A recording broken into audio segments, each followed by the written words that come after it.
When billionaire CEO Vivian Lockhart whispered, "This is my end," beneath tons of collapsed concrete, she didn't know the man digging toward her through the unstable tunnel was someone she'd already destroyed. Caleb Rowan, the single father whose safety warnings she'd ignored, whose partner died because of her cost-cutting decisions, heard her faint knocking in the darkness. He could walk away. He should walk away. But he kissed his daughter goodbye and crawled back into the mountain that wanted them both dead.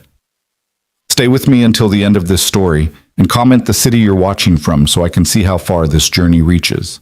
The Ridgecrest Tunnel gleamed like a promise beneath the Colorado mountains, its freshly poured concrete walls still smelling of chemicals and ambition. At 11:47 p.m. on a Thursday in late October, the tunnel stretched nearly 2 miles through granite and limestone, a testament to modern engineering, or at least that's what the press releases claimed. Vivian Lockhart didn't believe the press releases anymore. She sat in the back of her limousine, the leather seats cool against her tailored Armani suit, her fingers trembling slightly as she scrolled through safety reports on her tablet. The blue light illuminated her face in the darkness, 42 years old, elegant features drawn tight with an anxiety she couldn't name. Her driver, Marcus, had served her family for 15 years and knew better than to make conversation when she wore that particular expression. "Ms. Lockhart," Marcus said softly, his eyes meeting hers in the rear-view mirror. "We're entering the tunnel now. ETA to Denver, 45 minutes. Vivian nodded without looking up. The documents on her screen told a story she'd spent 6 months trying to ignore. Structural concerns flagged by 3 different engineering consultants, all dated, all stamped urgent, all filed away in digital folders she'd marked for future review. Microfractures detected in support column B47. Recommended load capacity, 800 tons. Current projected load, 1,000 to 200 tons. Further investigation required before public opening. She'd opened the tunnel anyway. The governor had been at the ribbon-cutting ceremony. The stock price had jumped 12%. The limousine's headlights swept into the tunnel mouth, and suddenly they were swallowed by artificial light, LED strips running along the ceiling in neat, economical rows. Another cost-saving measure. The original design had called for comprehensive lighting every 30 feet. She'd approved spacing them to every 60. Behind her limousine, maintaining a careful distance, a battered 2007 Ford Explorer fought to keep pace with traffic. The SUV had 180,000 miles on it, a cracked windshield held together with clear tape, and a check engine light that had been glowing amber for 6 months. The payments were 3 weeks overdue, but Caleb Rowan had bigger problems than losing his vehicle. "Daddy?" The small voice came from the back seat, sleepy and sweet. "Are we almost home?" Caleb glanced in the mirror at his 7-year-old daughter, Ellie, curled against her booster seat with a stuffed bear clutched to her chest. Her dark hair, so much like her mother's, fell across her face in tangles. They'd spent the day at Children's Hospital in Boulder for Ellie's quarterly checkup, monitoring the heart condition that had already cost them everything they had. 20 minutes, sweetheart," Caleb said, forcing warmth into his voice, despite the exhaustion weighing on every word. "Close your eyes. I'll wake you when we're home."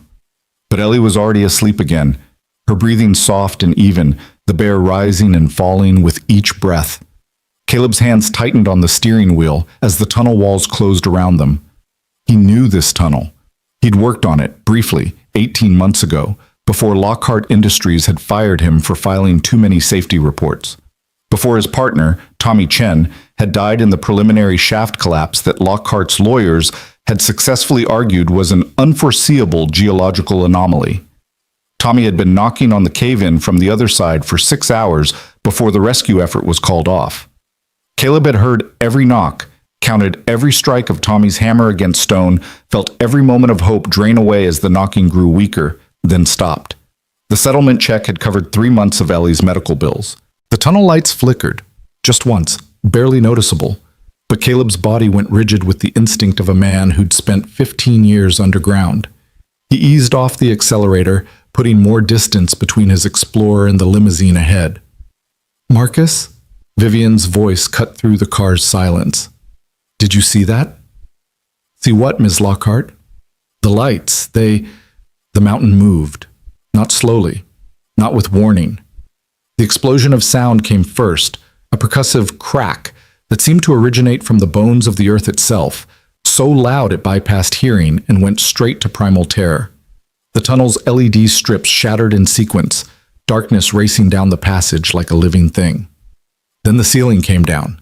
Concrete and steel and the weight of 1 billion tons of mountain descended in a roar that drowned out screaming, drowned out thought, drowned out everything except the absolute certainty of ending. Vivian felt the limousine lurch violently to the left. Marcus shouted something, a prayer maybe, or a goodbye, and then a support beam the size of a telephone pole smashed through the windshield. The car crumpled like aluminum foil, the rear section compacting as metal screamed and glass exploded, and everything that had been order became chaos. Something massive landed on the roof. Vivian felt rather than heard her own scream as the ceiling crushed downward, stopping inches from her face. Her seatbelt locked. The tablet flew from her hands, and then pain, white-hot, absolute pain, erupted in her left leg as a steel beam punched through the car's frame and pinned her against the seat.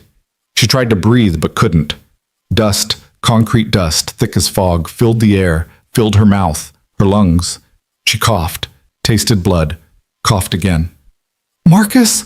Her voice came out as a whisper. "Marcus, answer me!" Silence. No, not silence. Groaning. The sound of the mountain settling, of pressure finding new equilibrium, of gravity doing its patient work. Vivian tried to move her leg and nearly blacked out from the pain. The beam had her completely pinned, the metal cold against her skin where her pants had torn. She could feel blood, warm, sticky, pooling beneath her. In the absolute darkness, she couldn't tell how much. "This is shock," she thought distantly. "I'm going into shock. That's bad. I should... But she couldn't remember what she should do. The safety reports had never covered being buried alive. Behind what had been Vivian's limousine, now just a crushed mass of metal barely recognizable as a vehicle, Caleb had 3 seconds of warning. 3 seconds where his brain processed the impossible.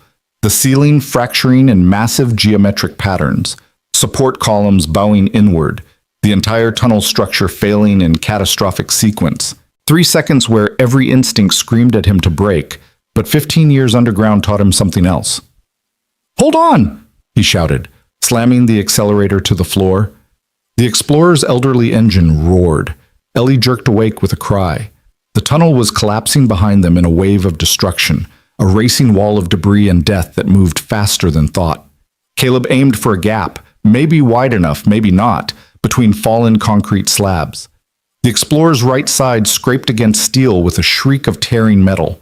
Ellie screamed. Something huge hit the roof, crumpling it downward, but not through. And then, they were out. The Explorer burst from the tunnel's western entrance onto an open road, the collapse roaring behind them like the breath of God. Caleb stood on the brakes, the vehicle skidding sideways, tires smoking. Through the rear window, he watched the mountain swallow the tunnel entrance, watched tons of rock and concrete seal the opening like a closing mouth. Then silence. Just the Explorer's engine ticking as it cooled and Ellie's sobbing from the back seat. "Daddy, Daddy, what happened?" Caleb's hands wouldn't release the steering wheel. His heart hammered so hard he thought it might break through his ribs. Slowly, so slowly, he turned to look at his daughter. "We're okay, baby. We're okay." "But the loud noise, the car, Daddy, you're shaking." He was. His whole body trembled with adrenaline dump, with the impossible reality of still being alive. Then he heard it. Faint, distant, but unmistakable to a man who'd spent 6 hours listening to his partner die. Knock, knock, knock, metal on metal, coming from inside the collapsed tunnel. Someone was alive in there. Caleb closed his eyes. "No," his body said. "No, you just survived. You have a daughter. You have someone to live for now. Walk away." But Tommy's face appeared behind his eyelids. Tommy grinning on their first day underground together. Tommy teaching him to read the mountain's moods. Tommy knocking weakly on stone as hope died. Knock, knock, knock. Caleb opened his door. "Daddy?" Ellie's voice rose with panic. "Where are you going?" He pulled her from the back seat, hugged her so tight she squeaked in protest, kissed her forehead, her cheeks, her hair. I need you to be very brave, sweetheart. Can you be brave for me? I don't want to be brave. I want you to stay. Emergency vehicles were already screaming toward them. Someone had seen the collapse, or seismographs had recorded it, or maybe God himself had dialed 911. Fire trucks, ambulances, police cars converged on the scene in a chaos of lights and sirens. Caleb ran toward the first responders, Ellie in his arms, his voice hoarse from dust and fear. Someone's alive in there. I heard knocking. The first firefighter to reach him was young, maybe 25, his face still showing shock at the scale of the disaster. Sir, you need to step back. I heard knocking. Caleb grabbed the man's coat. Metal on metal from inside. Someone's alive. A woman in a white paramedic uniform knelt beside them. Sir, is your daughter injured? Let me check her. She's fine. Caleb's voice cracked. I need someone to listen. There's a person alive in there. The fire chief arrived, a barrel-chested man in his 50s with a face that had seen too many disasters. His nameplate read Morrison. You heard knocking? Morrison's voice was steady, professional. How far in? Maybe 100 yards, rhythmic, deliberate. Someone trying to signal. Morrison turned to his crew. Get seismic sensors on that entrance. I want structural engineers here in 5 minutes. And someone get me a goddamn satellite image of what's still standing in there. But even as he gave orders, Caleb saw the truth in the man's eyes. The tunnel mouth was completely sealed, thousands of tons of debris piled 20 feet high. Even if someone was alive, getting to them would take days, maybe weeks, if the remaining structure held that long. A young paramedic with kind eyes and tired hands approached Caleb. Her badge read Sandra Nguyen. Sir, I'm going to need you to let us take care of your daughter while you give your statement. She's in shock. I'm not in shock, Ellie said fiercely, though tears streaked her dusty face. My daddy saved us. He absolutely did, Sandra said softly. He's a hero. Now can you be a hero too, and let me make sure you're not hurt anywhere? Caleb met his daughter's eyes. Ellie, I need you to go with this nice lady. You're going back in there. It wasn't a question. Ellie's voice was small but certain. You're going to save whoever's knocking. Caleb's throat closed. How does she know me so well at 7 years old? You always save people, Daddy. That's who you are. Sandra guided Ellie toward an ambulance, wrapping a blanket around her shoulders. Caleb watched them go, his heart torn between staying with the only family he had left and the sound of knocking that echoed in his memory. Knock, knock, knock. Tommy's knocks had sounded just like that. Morrison appeared at his elbow. Mr. Rowan, Caleb Rowan. I worked on this tunnel 18 months ago, before Lockhart Industries fired me for flagging safety concerns. Morrison's expression didn't change, but something flickered in his eyes. You're that Rowan, the whistleblower. They didn't call me that at the wrongful termination hearing. No, I suppose they wouldn't. Morrison studied the collapsed entrance. Your partner died in the preliminary shaft collapse. Tommy Chen, yes. I'm sorry. Caleb said nothing. Sorry didn't bring Tommy back. Sorry didn't change the fact that Vivian Lockhart had signed off on cutting corners, on ignoring warnings, on valuing stock prices over human lives. A structural engineer ran up, tablet in hand, face pale. Chief, satellite imagery shows the central section is completely collapsed. The eastern entrance is sealed too. We're talking about a 2-mile span with approximately, he checked his numbers, 40 to 50,000 tons of debris. Survivors? Morrison asked. Impossible to say, but I'm reading instability throughout the remaining structure. Any attempt to dig from either entrance could trigger a secondary collapse. So we wait. Hope it stabilizes? The engineer met Morrison's eyes. If anyone's alive in there, they have maybe 12 hours of breathable air, less if they're injured and hyperventilating. We wait, they die. Morrison turned back to Caleb.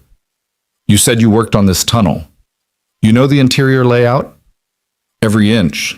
Where would the knocking be coming from? Caleb closed his eyes, picturing the tunnel's design. If someone was knocked unconscious in the initial collapse and came to after, maybe stuck near the old service alcove at the tunnel's midpoint, there's the emergency ventilation shaft there, only about 20 inches wide, runs up to the surface. If they're conscious enough to signal, they might be near it. Can we dig down through the ventilation shaft? Not without heavy equipment, and the positioning... Caleb opened his eyes. The positioning would take days to set up safely. The mountain's unstable now. Any heavy machinery could trigger another collapse. Morrison's jaw worked. So what are you saying? I'm saying someone needs to go in from the western entrance, on foot, through the gaps in the debris field, small profile, minimal disturbance. That's suicide. The whole thing could come down. Yes.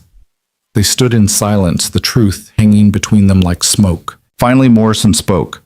I can't order any of my people to go in there. I won't. I'm not asking you to. Rowan, I know that tunnel. I know where the weak points are, where the support structure is strongest.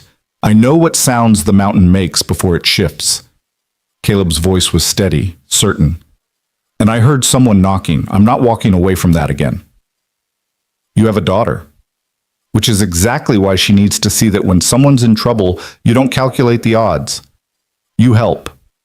Morrison studied him for a long moment, then quietly, You know who's in there, don't you? In that limousine. Caleb's jaw tightened.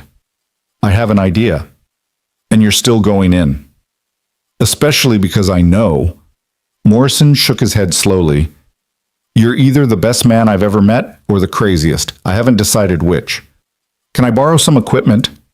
I never had this conversation. Morrison gestured to one of his crew. Thompson, get this man a hard hat, a flashlight, a pry bar, and anything else he needs. And make it quick before I regain my sanity. 20 minutes later, Caleb stood at the western tunnel entrance, his borrowed equipment strapped to his belt. The entrance wasn't completely sealed. Gaps existed between massive concrete slabs, spaces where a man might crawl, if he was willing to bet his life that the mountain wouldn't shift. Sandra found him before he could enter. Ellie's stable, mild shock, some bruising, but she'll be fine. She wants to see you. Tell her, Caleb's voice caught. Tell her I love her and that I'll be back. Don't lie to that little girl. I'm not. He met Sandra's eyes. One way or another, I'm coming back out. He turned toward the tunnel entrance, then stopped. If I don't make it, her aunt's contact information is in your wallet. We already have it. Caleb nodded. Then, before he could think about it anymore, before fear could freeze him in place, he dropped to his hands and knees and crawled into the darkness. The first gap was tight, maybe 2 feet high, stretching into blackness. Caleb's flashlight beam cut through dust so thick it looked like fog. The air tasted like concrete and blood. Somewhere in the distance, water dripped with a rhythm that sounded almost like knocking. Don't think about it, he told himself. Just move. 1 foot forward, then another, like Tommy taught you. The mountain groaned. It was a sound Caleb knew intimately, the voice of millions of tons of rock finding new balance, settling into a fresh configuration, not collapsing, not yet. But warning that collapse was possible, was close, was waiting for the wrong vibration to trigger it. He inched forward, his shoulders scraping against concrete, his knees finding glass and metal and things he didn't want to identify. The flashlight beam picked out rebar twisted like taffy, support columns sheared at angles that proved just how violent the collapse had been. And everywhere, the signs that corners had been cut. Substandard concrete that crumbled at a touch. Welds that had separated cleanly, proof they'd never been done properly in the first place. Support columns that were hollow inside, filled with foam instead of the required steel reinforcement. Every shortcut, every cost-saving measure, every decision that valued profit over safety. They were all here, written in debris and death. 20 feet in, Caleb's radio crackled. Morrison's voice cut through static. Rowan, seismic sensors are showing instability in your sector. You need to turn back. Caleb didn't respond. He'd left the radio on so they could track him, not so they could talk him out of saving a life. The gap narrowed further, forcing him onto his belly. His chest pressed against jagged concrete. Above him, a massive slab hung, supported by nothing but friction and prayer.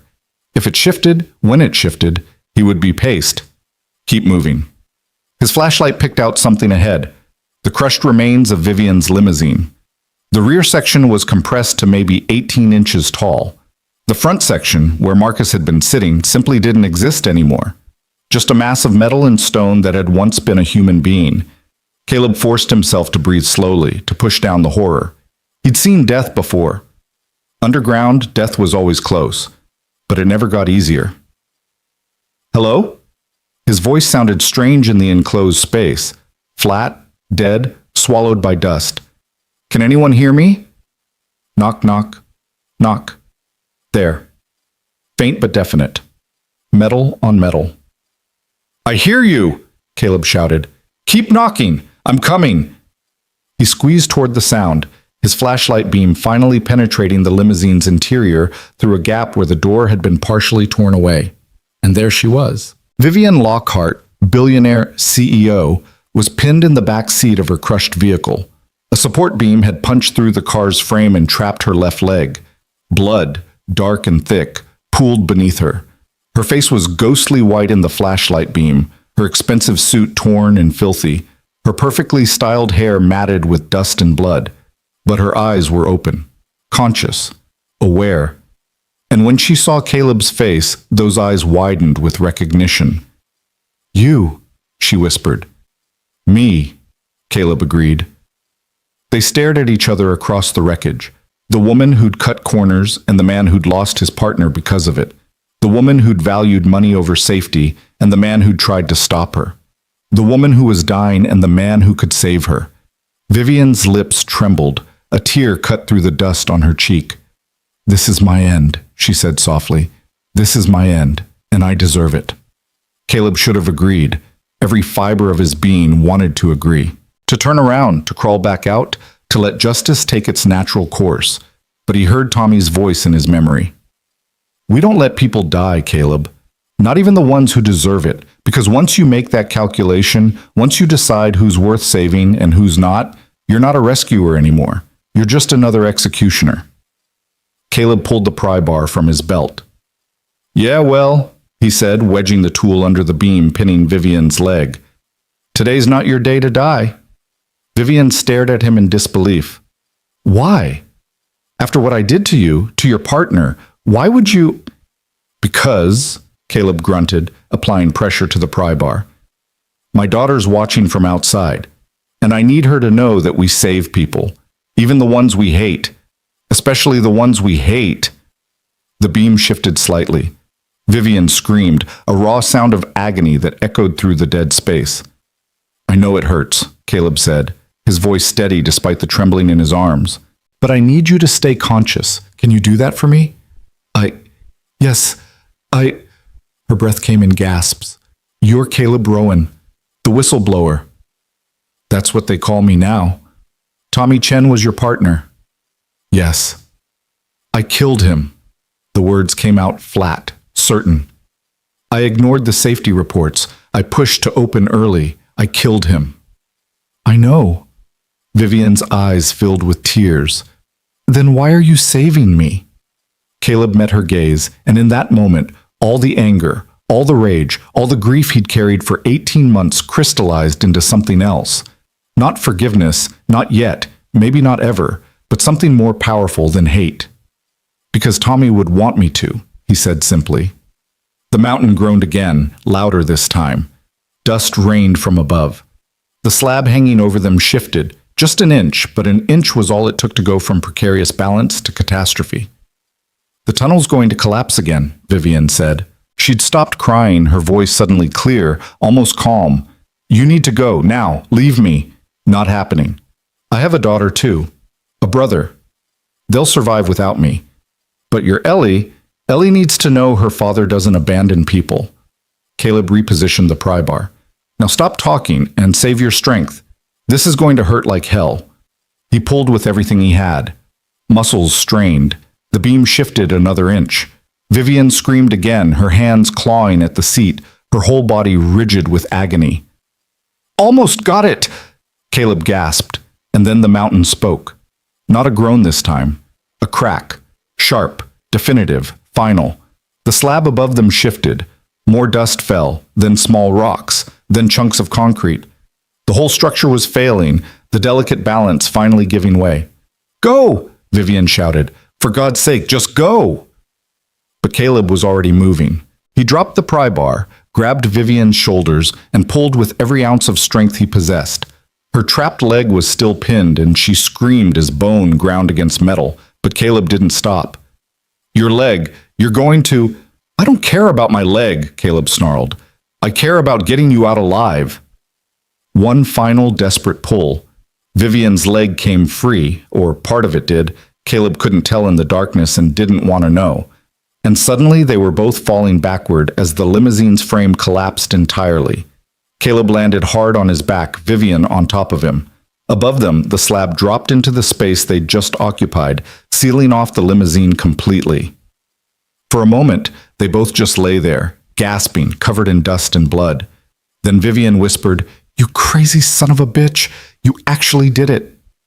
"We're not out yet," Caleb said, pushing himself to his knees. His flashlight had rolled away, its beam cutting crazy angles through the dust. "Can you move?" Vivian tried to shift her weight and nearly blacked out from the pain. "My leg! I can't feel it below the knee." "Don't look at it." Caleb retrieved his flashlight and deliberately avoided shining it on Vivian's injury. He didn't need to see it to know it was bad. Compound fracture at minimum, possibly crush injury, definitely requiring immediate medical attention they didn't have. "I'm going to carry you," he said. "You can't. You'll never make it through those gaps with me." "Watch me." Caleb got his arms under Vivian's shoulders and knees, lifting her as gently as he could. She was heavier than he expected, not overweight, just solid, athletic, and the narrow crawl space ahead looked impossible.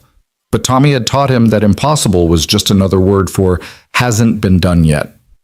"Hold on to me," Caleb said. "Don't let go, no matter what." Vivian wrapped her arms around his neck. Her breath was hot against his ear, rapid and shallow. Shock was setting in hard now, her body temperature dropping, her mind starting to drift. "Stay with me," Caleb ordered. "Talk to me. Tell me something. Anything." "Like what?"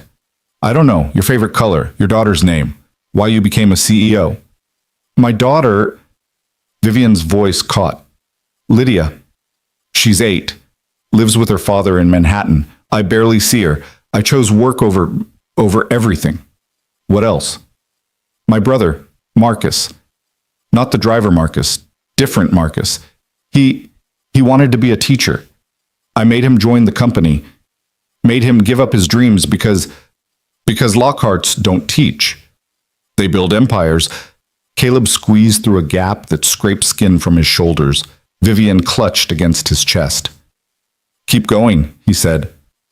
"I didn't want to be CEO," Vivian continued, her words coming faster now, tumbling out like a confession. "I wanted to be a photographer, travel the world, but my father he always said, Lockharts don't take pictures, they make history." The mountain groaned again, closer, angrier. "Move faster," Vivian whispered, "working on it." They reached a section where the collapse had created a small chamber, maybe 6 feet across, barely tall enough to crouch in. Caleb set Vivian down as gently as he could, his arms screaming with fatigue. "Rest," she said. "Just for a minute. You're exhausted." "Can't." Caleb checked his watch, nearly 1 a.m. They'd been underground for almost an hour. "Your leg needs treatment. Every minute counts." He scanned the chamber with his flashlight, looking for the best route forward. The western entrance was maybe 50 yards ahead now, but those 50 yards looked like a nightmare, a maze of unstable debris with no clear path. "Rowan?" Morrison's voice crackled through the radio. "Rowan, respond. Seismic activity is spiking. You need to abort." Caleb grabbed the radio. "Found the survivor. Vivian Lockhart. Compound leg fracture, possibly worse. We're 50 yards from the western entrance." 50 yards might as well be 50 miles in that instability. "Come back!" Static drowned out the rest as another tremor shook the tunnel. Small rocks rained down. Somewhere in the darkness, something large collapsed with a grinding roar. Vivian grabbed Caleb's arm. "He's right. Leave me here. Go while you still can." "Not happening. You have a daughter. And you have a daughter and a brother and probably dozens of people who need you to survive this. Caleb lifted her again, his muscles protesting. So stop trying to be noble. It doesn't suit you. You hate me. Yeah, I do. Then why? Because hate doesn't get to win, Caleb said simply. Not tonight. They pushed forward into the maze of debris. Caleb had to set Vivienne down 3 times to squeeze through gaps too narrow for both of them, then pull her through after him. Each time she bit back screams as her shattered legs scraped against stone. And each time Caleb thought about turning back, about leaving her, about saving himself for Ellie's sake. But Tommy's voice kept echoing in his mind. We save people, Caleb. That's who we are. 20 yards from the entrance, they hit an impassable wall, a solid mass of concrete and steel with no gaps, no way forward. No, Caleb breathed. No, there has to be a way. He ran his hands over the debris, searching for any weakness, any opening. His flashlight picked out rebar, shattered concrete, crushed metal. No gaps. Behind them, another section of the tunnel collapsed. The sound was like God slamming a door. We're trapped, Vivienne said quietly. No, there's always a way. Tommy taught me there's always... His flashlight beam caught something. A ventilation duct, partially crushed but not completely collapsed. Maybe 18 inches wide.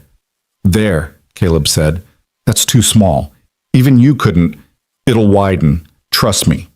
Caleb pulled out his pry bar and began hammering at the duct's edges. The metal was thin, designed for airflow, not structural support. It bent under his strikes. You'll bring the whole thing down, Vivienne shouted. Better than dying here. He hammered harder, expanding the opening inch by inch. 20 inches. 24. Not enough. The mountain groaned. The floor tilted slightly. Caleb, shut up and let me work. 30 inches. Caleb dropped the pry bar and pushed Vivienne toward the opening. You first, he said. I'll never fit with my leg.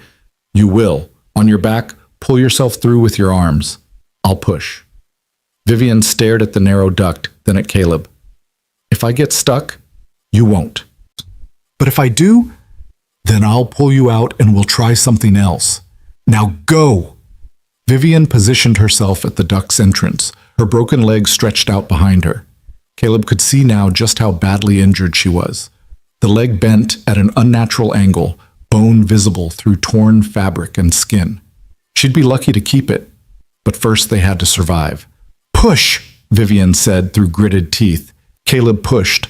Vivienne screamed as her leg dragged across metal, but she kept pulling herself forward with her arms, inch by agonizing inch. The duct groaned under her weight, but held. Then she was through, gasping on the other side. Your turn, she shouted back. Caleb dove into the duct head first. The space was tighter than he expected, metal pressing against his shoulders from all sides. For a terrible moment, he thought he might actually be stuck, might die wedged in this metal coffin while Vivienne bled out on the other side. Then his hands found purchase on the far edge, and he pulled. He emerged into blessed open space, not free, not yet, but close. Ahead, barely visible through dust and darkness, he could see lights, flashlights, the rescue team. Help! Caleb screamed. We're here! We need help! Voices shouted back, lights converged, hands reached through debris to pull first Vivienne, then Caleb, toward the entrance. And then, impossibly, miraculously, they were out. Fresh air hit Caleb's face like a slap.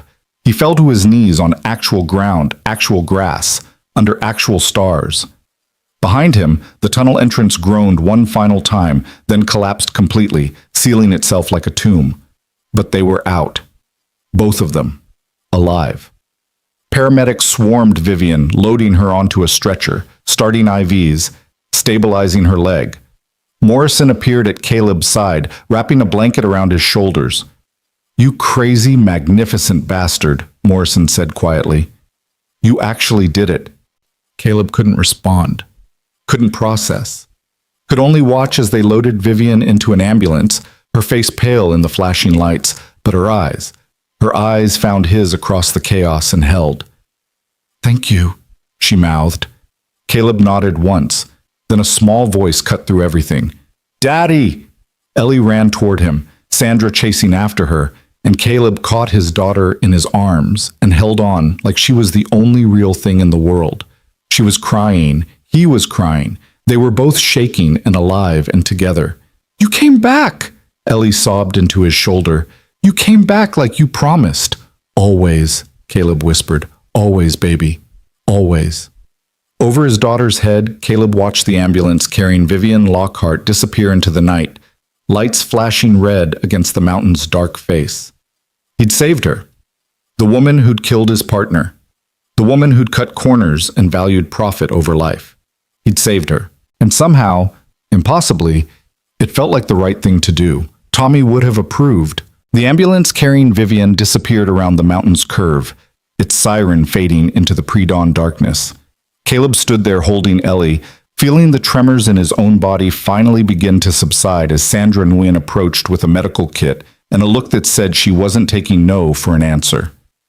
"Mr. Rowan, I need to check you out," she said firmly. "You've been underground for 90 minutes in an unstable collapse zone. Protocol requires—" "I'm fine," Caleb said, though his hands were still shaking and his shoulders screamed where the tunnel walls had scraped away skin. "You're bleeding through your shirt in 3 places and you can barely stand. Sit."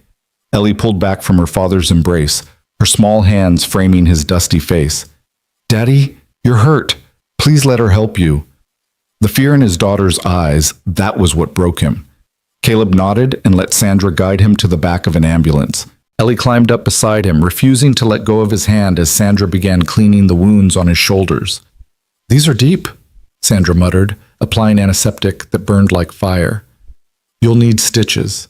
And your hands. Jesus, what did you do to your hands?" Caleb looked down at his palms, seeing them clearly for the first time. The skin was torn and bloody, embedded with concrete dust and metal fragments. He'd been gripping the pry bar so hard for so long that he'd essentially shredded his own flesh without noticing. "I had to get her out," he said simply. Sandra worked in silence for a moment, then spoke quietly so only Caleb could hear. "You know who she is, right? Vivian Lockhart. The woman whose company—" "I know. And you still went back for her." "Yeah." Sandra shook her head slowly as she wrapped gauze around his hands. "I don't know if you're a saint or an idiot." "Probably both," Caleb said with a weak smile. Morrison appeared at the ambulance doors, his face grim in the flashing emergency lights. Behind him, the collapsed tunnel smoldered, rescue vehicles scattered across the scene like toys dropped by a giant child. The eastern entrance, 2 miles away on the other side of the mountain, was reportedly in even worse shape. "Rowan," Morrison said, "we've got a problem." Caleb's stomach dropped. "How many?" 7 vehicles entered the tunnel in the 30 seconds before collapse. "We've accounted for yours and Lockhart's limo. That leaves 5 more. Probably 12 to 15 people total."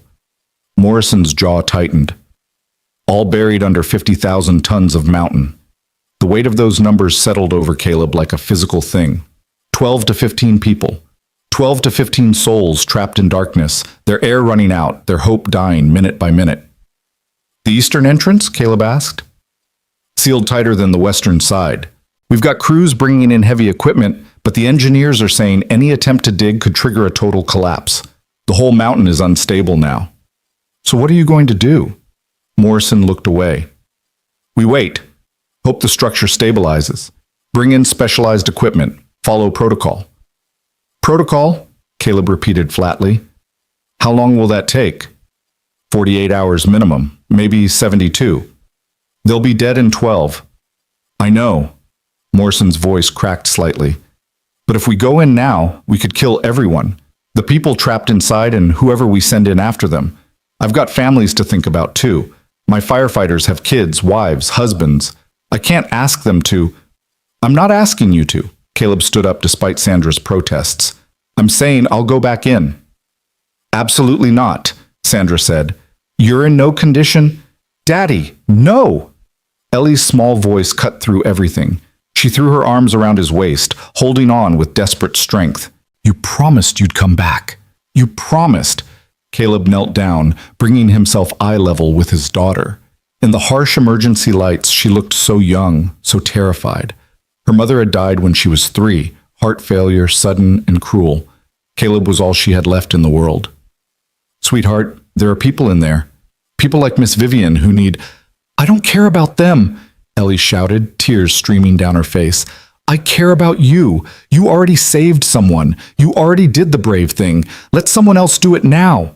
Ellie, no. She was sobbing now, her small body shaking. Mommy left and you said she didn't want to, but she had to. And then Uncle Tommy left and you said it wasn't his fault, but he's never coming back. And now you want to leave too, and I'll be all alone. And I don't want to be alone, Daddy. Please don't leave me alone. The words hit Caleb like physical blows. He pulled Ellie close, feeling her tears soak into his filthy shirt, feeling her heart racing against his chest. She was 7 years old. She'd already lost too much. And here he was, ready to risk leaving her completely orphaned. Morrison spoke quietly. The kid's right, Rowan. You've done enough, more than enough. Let the professionals handle it from here. But even as he said it, both men knew the truth. There were no professionals who could navigate that tunnel better than Caleb. No one who knew its layout as intimately, who could read the mountain's moods the way 15 years underground had taught him. If there was any chance of saving those people, it rested on Caleb's shoulders. And that knowledge felt like drowning. Give me an hour, Caleb said finally. 1 hour to get Ellie somewhere safe, to think this through. Then I'll give you my answer. Morrison nodded. 1 hour, but Rowan, the clock's ticking for the people inside. Every minute we delay. I know. Sandra drove them to the small house Caleb rented on the outskirts of Boulder, a 2-bedroom bungalow with a mortgage he could barely afford, and a yard where Ellie liked to chase butterflies in summer. She pulled into the driveway as the first hints of dawn touched the eastern sky.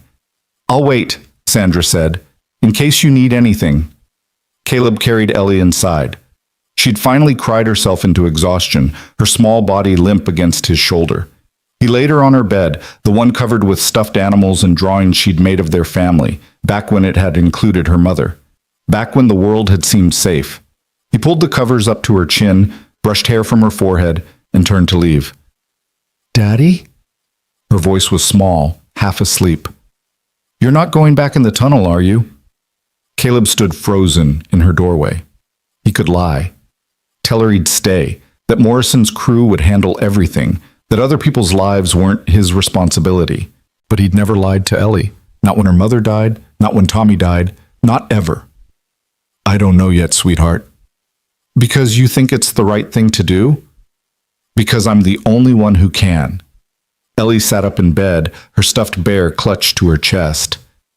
Uncle Tommy thought going into that tunnel was the only thing he could do too, and then he died and you were sad for a really long time. You still are sad sometimes. I see you looking at his picture. Caleb's throat tightened. Tommy was trying to help. And you're trying to help. And if you die, who's going to be sad for you? Me. Just me. All alone. She paused, her young voice cracking. Is that fair, Daddy? Is it fair that I have to lose you to save people I don't even know? The question hung in the air between them, terrible and true. No, Caleb admitted. It's not fair. Then don't go. He moved to her bedside, sitting on the edge of her mattress. What if I told you that there might be other little girls in that tunnel? Kids like you, scared and hurt, waiting for someone to help them. Are there? I don't know, maybe, probably. Ellie was quiet for a long moment, her fingers working at the bear's worn fur. When she finally spoke, her voice was barely a whisper.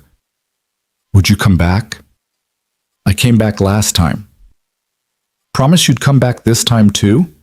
Caleb wanted to promise, wanted to give her that certainty, that guarantee, but he'd never lied to his daughter, and he wasn't going to start now. I promise I'll do everything I can to come back, he said carefully. But sweetie, sometimes things happen that we can't control. Sometimes, like with Mommy. Ellie hugged her bear tighter. If you don't come back, will they tell me? Or will they just say you're missing like they did with Uncle Tommy at first? They'll tell you. And who will I live with? Aunt Marie. In Denver. You like Aunt Marie. She's nice, but she's not you. Ellie's eyes filled with fresh tears. Nothing's the same without you. Caleb pulled her close, and they sat like that as dawn light began filtering through her curtains, painting her room in shades of gold and pink. Outside, he could hear Sandra's radio crackling with updates from the tunnel site. Finally, Ellie pulled back. "I know what Uncle Tommy would say." "What's that?" "He'd say that being scared is okay, but being scared doesn't mean you don't help people." She wiped her eyes. "I heard him tell you that once, after that time when you didn't want to go underground because of the cave-in at the Carter site." Caleb felt his breath catch. He'd forgotten about that conversation, Tommy gripping his shoulder, telling him that fear was healthy, but paralysis was death. "You're right," he said softly. "That's exactly what Tommy would say. So if you think you have to go, I understand." Ellie's voice shook but held steady. "But Daddy, if you go, you have to fight really, really hard to come back, harder than last time, because I need you more than those other people do." "I will, sweetheart. I promise I'll fight." "And Daddy, when you come back, because you're going to come back, can we go to the mountains, the safe ones, and look at the stars like we used to do with Mommy?" "Absolutely. First thing." Ellie hugged him one more time, fierce and tight. "I love you, Daddy." "I love you too, baby. So much." He tucked her back into bed, waited until her breathing evened out into sleep, then walked into the kitchen where Sandra was waiting with coffee she'd somehow made, despite being a stranger in his house. "You're going back in," she said. Not a question. "Yeah. And there's nothing I can say to stop you." "No." Sandra nodded slowly, accepting. "Then at least let me patch you up properly first, and eat something. You'll need the energy." While Sandra rebandaged his hands with professional efficiency, Caleb's phone buzzed. An unknown number. He answered to find a voice he'd never expected to hear again. "Mr. Rowan? This is Dr. Patricia Hammond. I'm the trauma surgeon treating Ms. Lockhart." Caleb's grip tightened on the phone. "Is she—" "She's stable. Critical, but stable. We're taking her into surgery in 20 minutes. She asked me to call you first." A pause. "She says she needs to speak with you. It's urgent." "I don't think—" "Mr. Rowan, she's insisting. She says she has information about the tunnel that could help with the rescue. She won't go into surgery until she talks to you." Caleb closed his eyes. Of course. Of course Vivian would have information. She'd approved every corner cut, every compromise, every decision that had turned the tunnel into a death trap. "I'll be there in 15 minutes, he said. The Boulder Medical Center was in chaos when Caleb arrived, still in his filthy clothes, his bandaged hands drawing stares from orderlies and patients alike. Dr. Hammond met him at the emergency entrance, a woman in her 50s with silver hair and the no-nonsense expression of someone who'd seen too much death to tolerate stupidity. "She's in Trauma Bay 3, Hammond said, leading him through sterile hallways. "But Mr. Rowan, I need you to understand something. Ms. Lockhart's condition is extremely serious. Compound fracture, crush injury to the lower leg, significant blood loss. We're likely looking at amputation below the knee." "She knows?" "Yes. And she's processing. Be gentle." But when Hammond pulled back the curtain to Trauma Bay 3, Vivian Lockhart looked anything but fragile. She was propped up in the hospital bed, her ruined leg elevated and swathed in temporary dressings, her face still dirt-streaked because they hadn't had time to clean her before surgery. But her eyes were sharp, focused, burning with an intensity that made Caleb stop short. 20 minutes until surgery, Vivian said, her voice hoarse but steady. "So listen fast. Ms. Lockhart, you should be resting." "I'll rest when I'm dead," which was supposed to be 3 hours ago. She locked eyes with Caleb. "You saved my life. Now I'm going to help you save theirs." Hammond checked Vivian's vitals one more time, frowned at the readings, but left them alone when Vivian waved her away impatiently. "The tunnel," Vivian said the moment the curtain closed. "I know why it collapsed." "Substandard construction," Caleb said flatly. "Cut corners. Ignored safety reports. I wrote about a dozen memos before your company fired me." "Yes, you did. And I ignored every single one." Vivian's jaw tightened. "But it's worse than that. The contractor, Meridian Construction, They didn't just cut corners. They falsified reports. The concrete used in the support columns, 50% weaker than specifications. The rebar, half the required density. And the foundation, she stopped, pain flickering across her face. The foundation was built on a fault line I knew about. A geological survey flagged it 2 years ago. I buried the report. Caleb felt cold spreading through his chest. Why? Because rerouting the tunnel would have added 18 months to the timeline and cost an additional $200 million. The board was threatening to remove me. My father was threatening to disown me. I was going to lose everything. Vivian's voice cracked. So I chose my career over people's lives, and now Marcus is dead. My driver. 15 years he worked for my family. He had grandchildren. I know. You were in there. You saw. Vivian stopped, closed her eyes. Of course you saw. They sat in silence for a moment, the only sound the beeping of monitors and the distant wail of sirens as more emergency vehicles arrived for the growing disaster. There's a secondary access shaft, Vivian said finally, about a quarter-mile from the western entrance. It was part of the original design for emergency ventilation. We sealed it during construction because it was deemed redundant, another cost-cutting measure. But the shaft is still there, and if it survived the collapse, it might provide a way to reach the central section without going through the main tunnel. Caleb leaned forward. Where exactly? Vivian reached for a tablet on her bedside table, wincing as the movement pulled at her injured leg.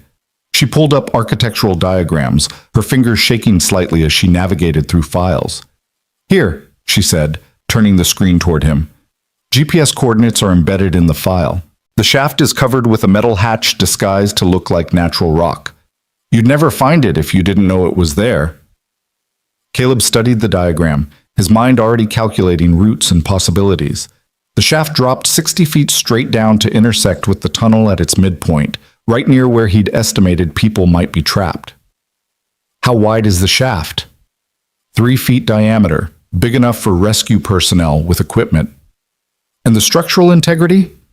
It was built to the same substandard specifications as everything else. Vivian met his eyes. I won't lie to you, Mr. Rowan. It might not have survived the collapse. It might be completely sealed, or it might drop you 60 feet to your death when the support structure fails. But it's a chance. It's a chance. Caleb pulled out his phone to take photos of the diagrams. Why are you telling me this? You could have kept quiet. Let the investigation happen on its own timeline. By the time anyone found evidence of the access shaft, you'd have lawyers and time and... Because I'm done, Vivian said simply. Done lying, done covering up, done choosing money over human decency. She gestured at her ruined leg. I lost this because I valued profit over safety. I lost Marcus because I ignored warnings. How many more people have to die before I do the right thing? Your father will destroy you for this. Let him try. I'll destroy him first. Vivian's expression hardened. The moment I'm out of surgery, I'm calling a press conference. I'm going to tell them everything. The falsified reports, the buried geological surveys, the substandard materials, all of it. They'll crucify you. Good. I deserve it. She reached out, her hand finding Caleb's bandaged one. But those people in the tunnel, they don't deserve to die because of my mistakes. So please, Mr. Rowan, use that access shaft. Save them if you can. Dr. Hammond reappeared with 2 orderlies. Time's up. We need to take Ms. Lockhart to surgery now. Vivian held Caleb's gaze as they began wheeling her bed toward the operating room. Your daughter, she said. Ellie. She was outside the tunnel waiting for you, wasn't she? Yes. I have a daughter too, Lydia. I barely know her. I chose board meetings over birthday parties, acquisitions over soccer games. Don't make my mistakes, Mr. Rowan. Her voice broke. If you go back into that mountain, you come back out. For her. I'm trying. Try harder. Then she was gone, wheeled away to face whatever future awaited her, one likely involving amputation, investigations, criminal charges, and the complete destruction of everything she'd built her life around. And yet, in her hospital bed with her legs shattered and her empire crumbling, Vivian Lockhart had looked more at peace than she probably had in years. Caleb stood in the empty trauma bay, staring at the architectural diagrams on his phone, feeling the weight of decision pressing down on him like the mountain itself. He could give this information to Morrison, let the professional rescue teams handle it. That would be the safe choice, the smart choice, the choice that would let him go home to Ellie and keep the promise he'd half made. Or he could do what Tommy would have done, what every instinct in his body screamed at him to do. His phone rang. Morrison. Rowan, where are you? We've got seismic readings showing another potential collapse in the next 6 to 8 hours. If you're going back in, it has to be now. I'm at the hospital. I have information, a secondary access shaft that might provide a safe route to the trapped vehicles. Where? Caleb gave him the coordinates. I'll meet you there in 20 minutes. Rowan, 20 minutes, Chief. He hung up and dialed another number. His sister Marie answered on the second ring, her voice fuzzy with sleep. Caleb? It's 5 in the morning. I need you to come get Ellie. Right now. The tone of his voice must have communicated everything, because Marie's response was immediate and focused. Where is she? At the house, with a paramedic named Sandra. I need you to take Ellie to your place. Keep her safe, and if something happens to me, nothing's going to happen to you. Marie? No. His sister's voice was fierce. I've already lost Tommy. I'm not losing you too. So whatever stupid, heroic thing you're about to do, you're going to do it carefully and you're going to come home. I'm going to try. Don't try. Do it. Ellie needs you. I need you. Marie's voice softened. And that little girl has already lost too much. Don't you dare make her lose you too. I love you, sis. I love you too, you idiot. Now go save people and then come home. Caleb drove back to his house in the growing dawn light, the city of Boulder waking up around him, people starting their normal days with no idea that 12 to 15 souls were dying beneath a mountain just 30 miles away. Sandra was still waiting in his kitchen, nursing cold coffee and monitoring radio chatter. She looked up when he entered, reading his decision in his face. You're going back. I'm going back. My sister's coming for Ellie. Can you stay until she gets here? Of course. Caleb moved toward Ellie's room to say goodbye, but Sandra caught his arm. Don't, she said quietly. Don't wake her. Let her remember you tucking her in, telling her you love her. Don't give her a goodbye. She'll replay in her mind if things go wrong. Caleb's chest tightened. That's dark. That's reality. I've seen too many last goodbyes. They stick with people. Sandra squeezed his arm. So don't say goodbye. Just go do what you have to do and come back to tell her good morning. She was right. Caleb knew she was right. He moved to Ellie's doorway anyway, watching his daughter sleep in the pale morning light. Her stuffed bear had fallen to the floor. He picked it up gently, tucked it back into her arms, and whispered words she couldn't hear. I'll come back, baby. I promise I'll fight to come back. Then he walked out of his house, climbed into Sandra's paramedic vehicle, and let her drive him back toward the mountain that had already tried to kill him once. Morrison was waiting at the coordinates Vivian had provided, along with 2 other firefighters and a structural engineer named David Chen. No relation to Tommy, but the coincidence of the name felt like a message from the universe. There, David said, pointing to what looked like natural rock formation about 50 yards up the mountainside. If the diagrams are accurate, the access shaft is underneath that. They climbed carefully, aware that the entire mountain was unstable. When they reached the location, Caleb ran his hands over the rock surface, finding what his eyes couldn't see. The faint outline of a metal hatch, painted and weathered to match the surrounding stone. Here, he said. Morrison and his crew used pry bars to force the hatch open. It gave way with a shriek of protesting metal, revealing a vertical shaft descending into darkness. The smell that rose from it was damp earth and concrete dust, and underneath that, something else. The metallic tang of fresh collapse. The shaft survived, David said, shining a flashlight down. I can see the bottom. 60 feet, looks stable. But, he paused, his light finding something. There's debris at the bottom. Part of the tunnel collapsed into the shaft during the main cave-in. How much debris? Caleb asked. Maybe 10 feet worth. Could be cleared, but it'll take time, and any vibration could bring down more. Morrison turned to Caleb. This is insane. Even with this access point, we're talking about dropping into an active collapse zone with minimal support and no backup route. I know. If the structure fails while you're down there, I know, Chief. Then why? Because Tommy taught me that you don't count the cost until after everyone's safe. Caleb began strapping on climbing gear that Morrison's crew had brought. And because there are kids down there, I heard children crying on the seismic monitors during the drive over. That was a lie. He hadn't heard anything, but Morrison didn't need to know that. Morrison helped him secure the harness, checking each connection twice. We'll have a rope on you the whole way down. Any sign of structural failure, we pull you out immediately. No arguments. Understood. And Rowan, your daughter's at home waiting for you. Don't make her wait forever. Caleb nodded, unable to speak past the tightness in his throat. They lowered him into the shaft slowly, the rope creaking with his weight. The walls were rough concrete, damp to the touch, showing signs of stress fractures that made David's earlier assessment of stable seem generous at best. 60 feet had never felt longer. When Caleb's feet finally touched the debris pile at the bottom, he unclipped from the safety line and assessed his situation. The shaft had intersected with the tunnel at almost exactly the spot Vivian had indicated, right near the old service alcove. But the tunnel itself was barely recognizable. The collapse had transformed the passage into something from a nightmare. Walls were buckled, ceiling partially caved in, debris scattered everywhere. And somewhere in this chaos, people were dying. Caleb pulled out his flashlight and began to dig. The debris at the bottom of the access shaft wasn't just concrete and steel, it was the physical manifestation of every corner Vivian Lockhart had cut, every warning Caleb had written that went ignored, every decision that valued time and money over human life. He began moving it piece by piece, his bandaged hands screaming in protest, sweat already soaking through his shirt despite the cool underground air. Above him, Morrison's voice crackled through the radio clipped to Caleb's belt. Rowan, seismic readings are showing micro tremors. The structure is actively settling. You've got maybe 4 hours before we have to pull you out, whether you found anyone or not. 4 hours. Caleb didn't bother responding.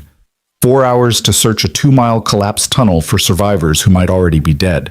The math was impossible, but then again, so was everything else about this night. He cleared enough debris to squeeze through into the main tunnel, and immediately his flashlight beam found something that made his blood run cold. A child's shoe. Small, pink, with cartoon characters on the side. Just one shoe, lying in the dust like an accusation. "Hello?" Caleb called out, his voice swallowed by the oppressive darkness. "Can anyone hear me? If you can hear me, make noise. Bang on something." Silence answered him. Then, just as he was about to move forward, a sound so faint he almost missed it. A whimper. Human. Afraid. Alive. Caleb ran toward it, scrambling over twisted metal and shattered concrete, his flashlight beam cutting wild arcs through the dust-thick air. The whimpering grew louder, more distinct, and then he saw them. A silver Honda Civic, crushed but not completely flattened, wedged between two massive concrete slabs that had fallen in a way that created a small pocket of survivable space. Through the shattered rear window, Caleb could see movement. "Hey!" he shouted, dropping to his knees beside the car. "Hey, I'm here to help! How many of you are in there?" A face appeared in the window. A woman, maybe 30, her forehead bleeding, her eyes wide with shock and terror. "3," she gasped. "Me and my 2 kids. Oh God, you're real. I thought no one was coming. I'm real. I'm getting you out. What's your name?" "Jessica. Jessica Morales." She started crying, her whole body shaking. "My babies, my kids are hurt. Emma won't stop crying and Michael won't wake up." Caleb's heart clenched. "How old are they?" "Emma's 5, Michael's 8. Please, he hit his head when we crashed and he won't wake up, and I don't know what to do." "Okay, Jessica, listen to me. I need you to stay calm. I'm going to get you out, but I need you to tell me exactly what's pinning the car." Jessica twisted in her seat, trying to assess the damage. There's a concrete beam across the hood, and the roof is pushed down. I can't open any of the doors. The windows, only the back one is broken enough to crawl through, but it's too small for me, and I can't leave my kids." Caleb examined the car's position. The concrete beam across the hood was massive, easily several tons, supported only by the car's crumpled frame. If he disturbed it wrong, the whole thing could shift and crush the vehicle completely. But the rear window, Jessica was right. It was too small for an adult, but a child could fit. Jessica, I need you to pass Emma out to me through the back window. Can you do that? But Michael, we'll get Michael too. But Emma first, one at a time. Can Emma move on her own?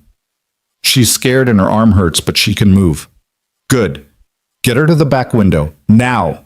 Caleb heard shuffling inside the car, heard Emma crying, heard Jessica's voice trying to soothe her daughter with words that shook with barely controlled panic. Then a small face appeared at the broken window, a little girl with dark curls and tear-streaked cheeks, her left arm cradled against her chest. Hi, Emma, Caleb said softly, making his voice as gentle as he could. My name's Caleb. I have a daughter, just like you. Her name's Ellie. She'd want me to help you, okay? Emma nodded, hiccuping through her tears. I'm going to pull you out through this window. It might hurt a little, but I promise I'll be as careful as I can. Can you be brave for me? I want my mommy, Emma whispered. I know, sweetie, and your mommy's right here. She's going to come out right after you, but you first, okay? It took 5 agonizing minutes to maneuver Emma through the narrow opening, her cries of pain cutting through Caleb like knives every time her injured arm bumped against something. When she was finally free, he set her down gently in the clearest spot he could find and quickly checked her over with his flashlight. Her left arm was definitely broken, bent at an unnatural angle, and she had cuts and bruises everywhere, but nothing immediately life-threatening. You did so good, Emma, Caleb said, pulling off his jacket and wrapping it around her small, shivering body. Now I need you to stay right here while I get your brother, okay? Can you do that? Emma nodded, clutching Caleb's jacket around herself. Caleb turned back to the car. Jessica, tell me about Michael. You said he won't wake up? He's breathing, but it's shallow. There's blood. There's so much blood from his head. Jessica's voice rose toward hysteria. He needs a hospital. He needs help. Oh God, what if he's dying? He's not dying, not today. But I need you to focus for me. Can you physically move him to the back window? I think so. He's small for his age, but if I move him and his neck is injured, I know it's risky, but we don't have a choice. The tunnel's unstable. We need to get all of you out now. The process of extracting Michael was terrifying. He was indeed small for 8 years old, limp and unresponsive as Jessica maneuvered his body toward the rear window with agonizing care. Blood matted his dark hair, and when Caleb got his hands on the boy and pulled him free, he could feel how dangerously shallow Michael's breathing was. Concussion. Definitely concussion. Possibly worse. The kid needed a trauma center, not a collapsed tunnel, and a former mine worker with basic first aid training. Caleb laid Michael next to his sister, checking his pupils with the flashlight. One pupil was significantly more dilated than the other. Not good. Really not good. Emma, Caleb said, I need you to talk to your brother. Tell him stories. Tell him about your favorite things. Keep talking to him no matter what, okay? Will it help? Yes, Caleb lied. It'll help a lot. He turned back to the car.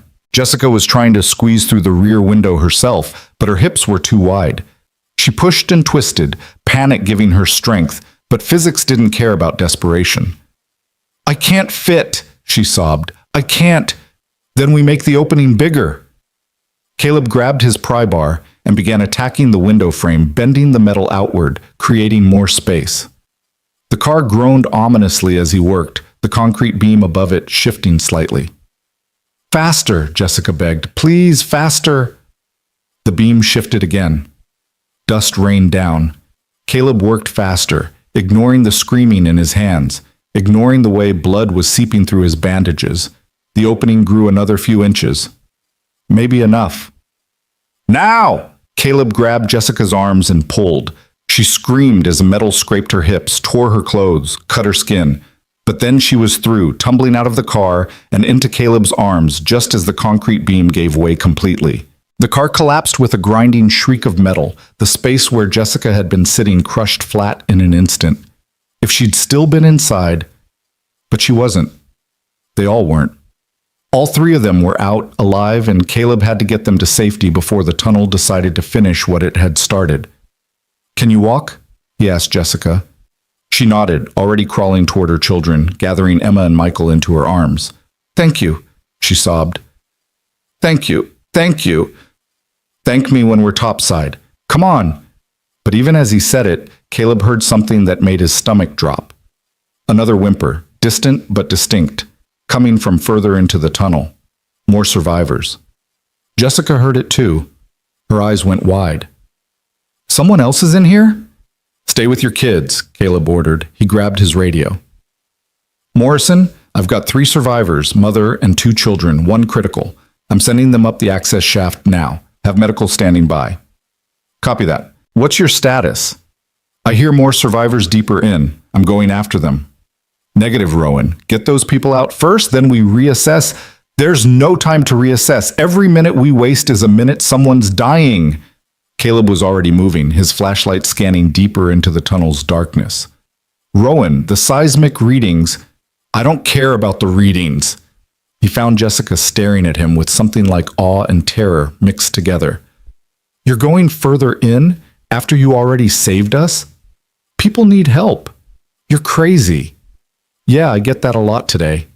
Caleb guided Jessica and her children toward the access shaft, helping Emma walk on shaky legs while Jessica carried Michael's limp form. When they reached the shaft, Caleb called up to Morrison's team. "3 coming up. Kid with head trauma needs immediate evac." Ropes lowered. Morrison's firefighters began the careful process of hauling up survivors. Emma went first, crying but brave. Then Jessica, still carrying Michael, secured in a rescue harness that would keep them both safe during the ascent. As they disappeared up the shaft, Emma's voice drifted down. "Thank you, Mr. Caleb. Thank you for saving us." And then they were gone, and Caleb was alone in the darkness again. He turned deeper into the tunnel, following the sound of distant crying. His radio crackled with Morrison's voice, urgent now. "Rowan, we've got the Morales family. The boy's critical but stable. You need to extract now. We're seeing increased seismic activity."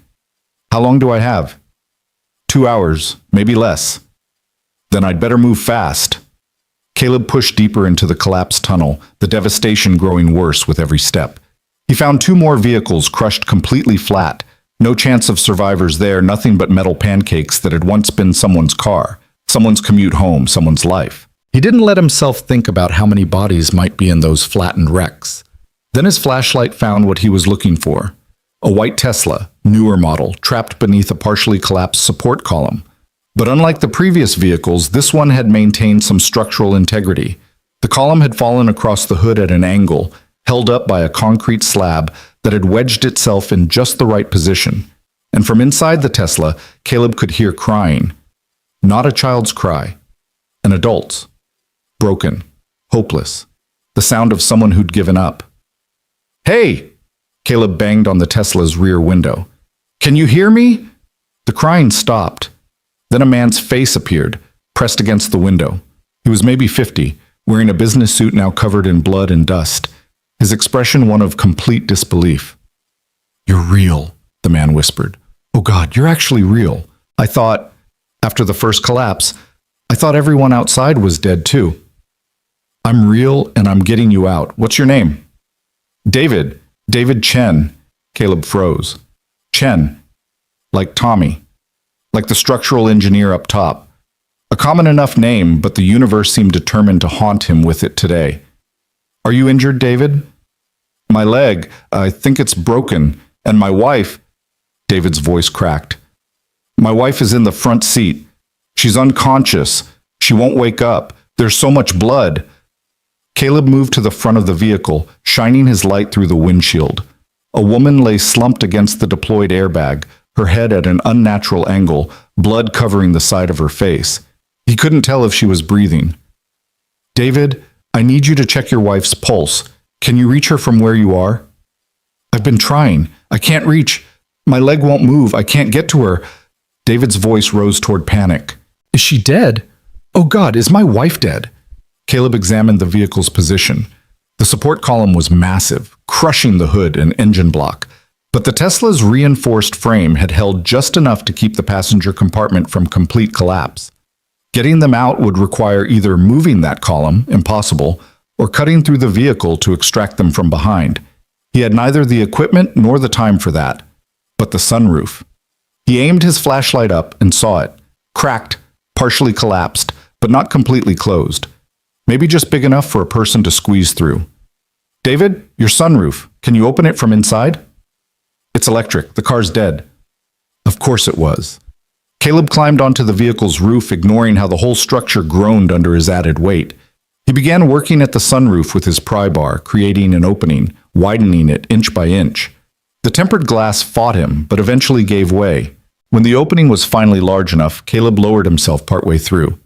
David, I'm going to get your wife out first. Then you, okay? But my leg, I can't move. If you take her first, what if the car collapses? It won't. Trust me. That was a lie. The car could absolutely collapse. But David's wife was unconscious and possibly dying, while David was conscious and stable. The choice was clear, even if it was cruel. Caleb maneuvered himself fully into the vehicle, the tight space making every movement difficult. He reached the front seat and pressed his fingers against the woman's neck, searching for a pulse. There. Faint, thready, but present. She was alive. She's alive, David. She has a pulse. David sobbed with relief. Thank God. Oh, thank God. Getting the woman out through the sunroof was a nightmare. She was dead weight, unconscious, her body limp and unresponsive. Caleb had to support her entirely as he lifted her up and out, his muscles screaming, his injured hands leaving blood on her clothes. When he finally got her onto the roof, he laid her down as gently as possible and checked her over with his flashlight. Head wound, definitely serious. Possible skull fracture. Breathing shallow, but present. She needed a hospital 10 minutes ago. Your turn, David, Caleb called down through the sunroof. I can't. My leg, it's pinned under the dash. Caleb lowered himself back into the vehicle, squeezing into the back seat beside David.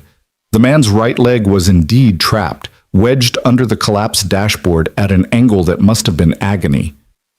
How bad is the pain? Caleb asked. I can handle it, but I can't feel my foot. That's bad, right? That's really bad. Let's worry about getting you out first, then we'll deal with the rest. Caleb examined the dashboard, looking for a way to free David's leg without causing further injury. The metal was twisted, compressed, unyielding. He pulled out his pry bar and began working at the dashboard, trying to create space. David gasped with pain as the pressure shifted. I know it hurts, Caleb said, but I need to move this to get you free. It's okay. Just do it fast. Caleb worked the pry bar with everything he had, his hands screaming in protest, fresh blood soaking through his bandages. The dashboard gave way inch by inch, slowly releasing its grip on David's leg. Then the mountain groaned. It was a sound Caleb knew intimately, the sound of structure failing, of physics reasserting itself, of time running out. The support column above them shifted, dust rained down. The Tesla's roof buckled inward with a sharp crack. We're out of time, Caleb said. I'm going to pull you free on 3. It's going to hurt like hell, but if we don't go now, we don't go at all. Do it, David said through gritted teeth. 1. Caleb got his hands under David's arms. 2. He braced himself. 3. He pulled with everything he had. David screamed as his leg tore free, the sound echoing through the dead tunnel like something primal and terrible. But then David was free, and Caleb was dragging him toward the sunroof, pushing him up and out just as the support column gave way completely. The Tesla collapsed with a shriek of metal. The space where they'd just been sitting compressed to nothing. Caleb scrambled up through the sunroof, hauling David after him, both of them rolling off the roof just as the entire vehicle was crushed flat beneath tons of concrete. They lay there in the dust and darkness, gasping, both of them shaking with adrenaline and terror and the impossible reality of still being alive. You saved us, David finally whispered. You actually saved us. Not yet. We still have to get out. But even as Caleb said it, he heard new sounds from deeper in the tunnel. More crying, more calls for help, more people dying while he caught his breath. His radio crackled. Morrison's voice was tight with stress. Rowan, I've got David and his wife Chen coming up now. His wife's critical. They're rushing her to the hospital. But Rowan, you need to extract immediately. We're seeing massive seismic activity. The tunnel's going to collapse again. You've got 30 minutes, maximum. 30 minutes. Caleb looked deeper into the tunnel, his flashlight beam picking out more crushed vehicles, more debris, more possible survivors. He could go back now. He'd saved 6 people. 6 people who would have died without him. That was enough. That was more than enough. Ellie was waiting for him. Marie was watching his daughter, praying for him to come home. He could climb that access shaft and see daylight again, or he could go deeper into hell. Tommy's voice echoed in his memory. We save people, Caleb. That's who we are. Even when it's hard. Especially when it's hard. Caleb stood up, his body protesting every movement. He grabbed his flashlight and started moving deeper into the tunnel. Rowan! Morrison's voice exploded through the radio. Did you hear me? 30 minutes. You need to extract now. Copy that, Caleb said. But there are still people in here. Rowan, I'm not leaving them.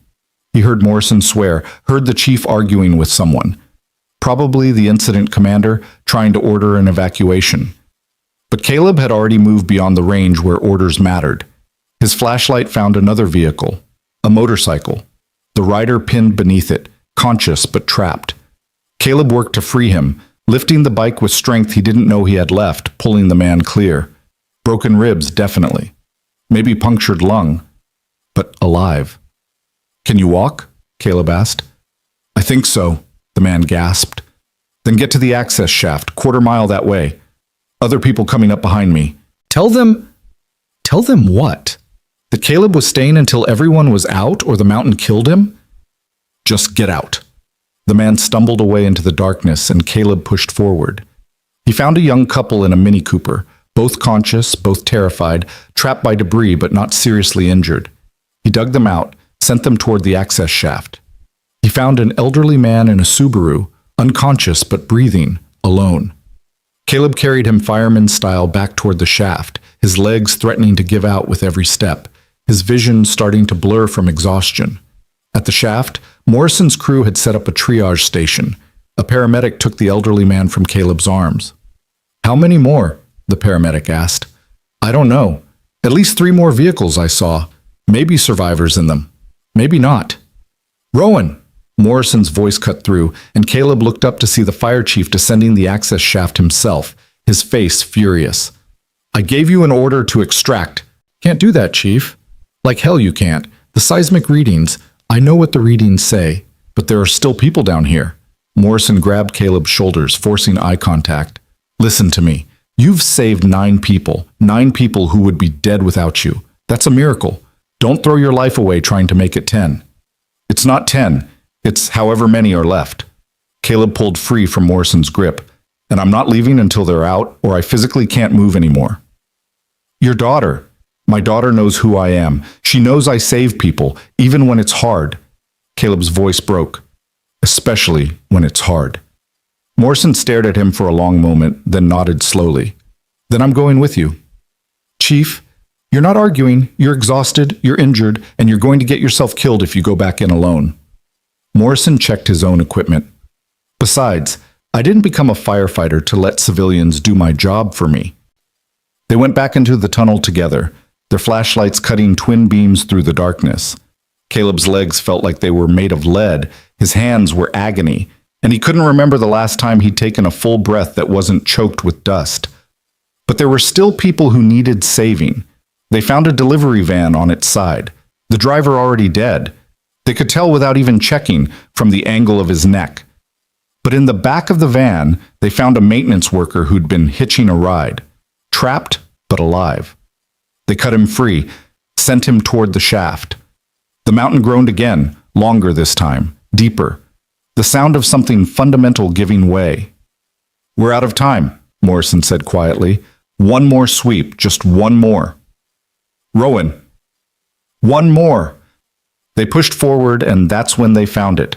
The last vehicle, a blue Mazda sedan, crushed beneath what looked like the entire ceiling. No way anyone could have survived that level of compression. But then they heard it, singing, soft, trembling, afraid. a woman's voice singing a lullaby, and beneath it, a child's voice joining in. Caleb and Morrison ran. The Mazda was buried so deep under debris they could barely see it, but the singing was definitely coming from inside. Somehow, miraculously, a pocket had formed. Some random configuration of fallen concrete that had created a space just large enough for survival. "Hello!" Caleb shouted, dropping to his knees beside the debris pile. "Can you hear us?" The singing stopped. "Yes!" A woman's voice, thick with tears. "Yes, we're here. We're trapped. Please help us." "How many of you?" "2. Me and my daughter. She's 4. We've been singing to stay calm, but I don't know how much longer. Hold on, we're getting you out." But even as Caleb said it, he could see the problem. The debris pile was massive, unstable, and any attempt to dig through it could trigger a collapse that would kill everyone. They needed time, equipment, a plan. They had none of those things. The mountain groaned again, and this time chunks of concrete fell from the ceiling. Not many, not yet, but the warning was clear. Morrison grabbed his radio. "All personnel evacuate immediately. The structure is failing. I repeat, all personnel evacuate now." "Chief, we can't leave them," Caleb started. "I'm not suggesting we leave them. I'm ordering everyone else out so they don't die when this place comes down." Morrison turned to Caleb. "But you and me? We're staying." "You don't have to be Neither do you, but we're both idiots, so here we are." Morrison began examining the debris pile, looking for the safest way to create an opening. "We've got maybe 10 minutes before this whole section collapses. Maybe less. So let's make them count." They worked together, moving concrete with bare hands when the pry bars wouldn't fit, ignoring how their palms bled, ignoring how their lungs burned from dust, ignoring how the mountain kept groaning its warnings. Caleb thought about Ellie, about her small face watching him leave, about the promise he'd made to come back. But he also thought about the 4-year-old girl trapped in that car, singing lullabies with her mother because they thought they were going to die alone in the dark. If he died getting them out, at least Ellie would know her father died saving a little girl just like her. The debris pile shifted. For a terrible moment, Caleb thought the whole thing was coming down. But then he realized they'd created an opening, small, barely a foot wide, but there. "I see you," the woman inside shouted. "I can see your light." "Can you reach the opening?" Morrison called. "I think, yes. Yes, if I can get Sarah unbuckled. Do it fast." Seconds ticked by like hours. The mountain groaned continuously now, no longer just settling but actively failing. Dust rained from above in steady streams. Somewhere in the distance, something massive collapsed with a roar that shook the ground. Then a small hand appeared through the opening, a child's hand reaching desperately toward the light. Caleb grabbed it. "I've got you. Hold on." He pulled, and a little girl emerged from the debris, 4 years old with blonde curls and blue eyes and a frozen backpack still strapped to her back despite everything. She was crying, terrified, but alive. "Mommy!" she screamed, reaching back toward the opening. "I'm coming, baby!" The woman's face appeared in the gap, and Caleb and Morrison grabbed her arms and pulled. She was stuck, the opening too narrow, but they pulled harder, ignoring her screams as concrete scraped away skin. Then she was free, tumbling out with her daughter, both of them crying and holding each other. "Run!" Morrison shouted. "All of you, run for the access shaft now!" They ran. Caleb carried the little girl because her mother was limping, her leg injured. Morrison supported the mother. Behind them, the tunnel began to collapse in earnest, not just settling anymore, but actively destroying itself in a chain reaction of failure. The access shaft was ahead. Caleb could see it, could see his salvation, and Ellie's father coming home and all the things he'd promised himself if he survived. But the mountain had other plans. A support column directly ahead gave way with a crack like thunder. The ceiling came down, tons of concrete falling in a wall of destruction that sealed off the access shaft completely. They skidded to a stop, staring at the impassable barrier that now stood between them and escape. "No," Caleb whispered. "No, there has to be. The service alcove!" Morrison grabbed Caleb's arm. "The emergency ventilation shaft. If it survived the collapse..." They changed direction, running toward where Caleb remembered the alcove being. The little girl sobbed against his shoulder. Her mother stumbled, fell, got up, and kept running. Behind them, the tunnel was erasing itself from existence in a crescendo of destruction. And there it was, the service alcove, partially crushed but still standing, and in its center the narrow ventilation shaft that Vivian had mentioned. The same shaft he'd told Morrison about when planning the first rescue. It was barely 20 inches wide. Adults would never fit, but a 4-year-old girl would. Caleb set the girl down and looked at her mother. "What's your name?" "Rebecca. Rebecca Shaw." "Rebecca, this shaft goes up to the surface. It's narrow, but your daughter can fit. We'll send her up first, then..." "Then what?" Rebecca's eyes filled with tears. "Then you leave me here to die, while my baby goes up alone and scared?" "Then we figure out another way," Morrison said, but his voice carried no conviction. There was no other way. They all knew it. Rebecca dropped to her knees in front of her daughter. "Sarah, baby, remember how we talked about being brave?" "I don't want to be brave," Sarah sobbed. "I want to stay with you." "I know, sweetie, but this nice man is going to help you climb up this tunnel, and at the top there will be people who will take care of you, and Mommy will..." Her voice broke. "Mommy will come get you as soon as she can." "Promise?" Rebecca pulled her daughter close, and Caleb had to look away from the naked pain in her face. "I promise to try my hardest, baby. I promise to fight." Caleb's hands were shaking as he helped lift Sarah into the ventilation shaft. The little girl cried, reaching back for her mother, but Caleb kept her moving upward, coaching her through the climb. "That's it, Sarah. You're doing great. Keep going. Reach for the next handhold. You're so brave. So brave." Sarah's cries faded as she climbed higher, and finally Caleb heard shouts from above. She'd made it. Someone had grabbed her, pulled her out into daylight and safety. 1 saved, 3 still trapped. Morrison was already on his radio, calling in their position, but the response was full of static and breaking up. The interference from the collapse was too severe. "Anyone reading me? We're trapped at the service alcove. Access shaft is blocked. We need..." Static drowned him out. The tunnel groaned one final time, and then the mountain came down.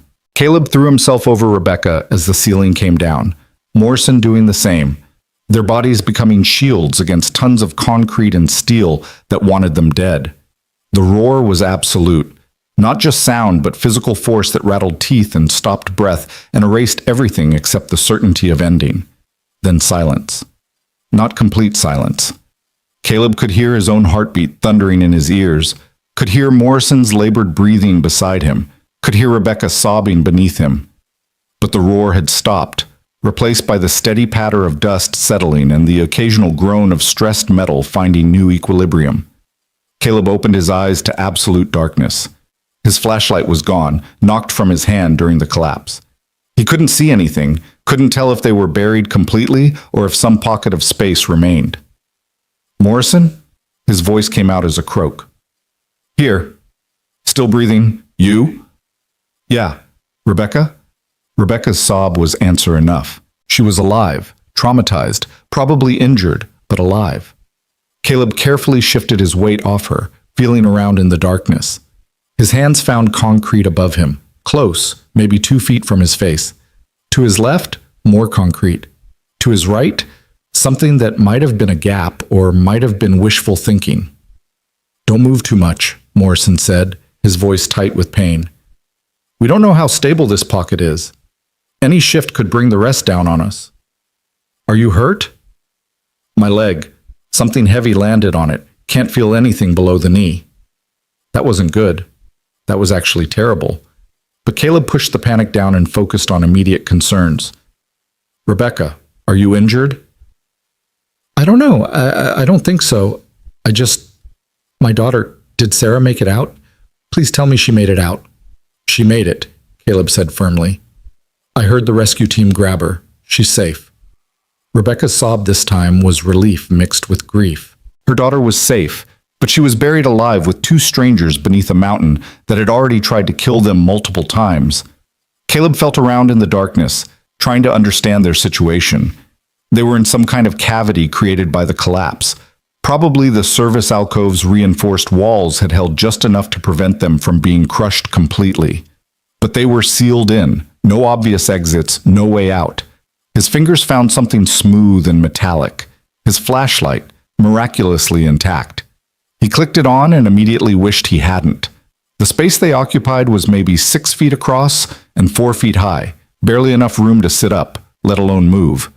Concrete hemmed them in on all sides except for one corner where the rubble seemed less dense. The ventilation shaft that had saved Sarah was completely sealed now, tons of debris blocking it from this side. Morrison's leg was pinned beneath a concrete beam, the same kind of injury Vivian had suffered. Blood pooled beneath it, dark and spreading. The fire chief's face was gray with pain and shock. "How bad?" Morrison asked, seeing Caleb's expression. "I've seen worse." Another lie. Caleb had seen plenty of injuries underground, and Morrison's leg looked like it might cost him everything below the knee if they didn't get medical attention soon. "You're a terrible liar, Rowan." "Yeah, I get that a lot today." Rebecca was curled against the far wall, her arms wrapped around herself, shaking with shock. "We're going to die down here," she whispered. "Sarah's going to grow up without a mother, and we're going to die in the dark, and—" "We're not dying," Caleb said with more confidence than he felt. "They know where we are. They heard Morrison's radio call. They're going to dig us out." "How long will that take?" Caleb didn't answer, because the truth was too cruel. Even if rescue crews worked around the clock with heavy equipment, reaching them through this much debris could take days, and they had hours of breathable air at best. Morrison seemed to be doing the same math. "Rowan, in my jacket pocket. There's a radio. The main one's busted, but I've got a backup." Caleb found the radio and clicked it on. Nothing but static. He adjusted frequencies, tried different channels. More static. The concrete and rock around them was too dense, the interference too severe. "Keep trying," Morrison said. "Every few minutes. Eventually you might punch through." "Right. Eventually." Caleb set the radio down and examined their prison more carefully with his flashlight. The corner where the rubble seemed less dense, that was their best chance. If he could move enough debris, create even a small opening, they might be able to signal their position or access clearer air. He began working at the rubble, moving stones and chunks of concrete one piece at a time. Every movement raised dust that choked their already limited air supply, but sitting still meant dying slowly instead of quickly. Rebecca watched him work for a few minutes, then spoke quietly. "You're the man who saved Vivian Lockhart, aren't you? I saw you on the news before we left Denver. They were calling you a hero." "I'm not a hero. I'm just someone who was in the right place." "You could have left her. Everyone knows she ignored safety warnings, that she's responsible for this disaster. You could have walked away and let her die, and no one would have blamed you." "I would have blamed me." Caleb paused in his digging, his bandaged hands screaming. "My partner died in a tunnel Lockhart Industries built. Tommy Chen. He was knocking on the cave-in for 6 hours before we had to give up on reaching him. I heard every knock, counted every minute, and I swore that if I ever heard someone knocking again, I'd answer, no matter who they were." "That's why you came back for us," Rebecca said softly. "Because of your partner." "Because of Tommy, because of my daughter, because of a lot of reasons that made sense 6 hours ago and seem completely insane now that I'm buried alive." Morrison laughed, a rough, pained sound. "You're something else, Rowan. Most people run from danger. You run toward it carrying a pry bar and daddy issues." "I don't have daddy issues." "Everyone has daddy issues. It's the human condition." Morrison shifted slightly, then gasped as pain lanced through his trapped leg. "Jesus." "Okay, not moving again." Caleb returned to the radio, trying different frequencies. Nothing. Just endless static and the occasional burst of interference that might have been voices or might have been his imagination creating hope from white noise. He went back to digging at the rubble pile. 1 stone, 2 stones, a chunk of concrete, a twisted piece of rebar. The pile seemed endless, infinite, mocking him with its mass. Rebecca finally stood up, or as close to standing as the 4-foot ceiling allowed, and moved beside him. "Let me help." "You should conserve your energy." "For what? Sitting here thinking about how my daughter's up there without me? How she's probably terrified and alone and wondering if her mommy's dead?" Rebecca's voice broke.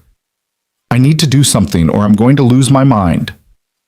They worked together in silence, Morrison coaching them from his pinned position, warning them when they pulled at stones that might destabilize the pocket. It was slow, exhausting work made worse by the stifling heat and diminishing air quality.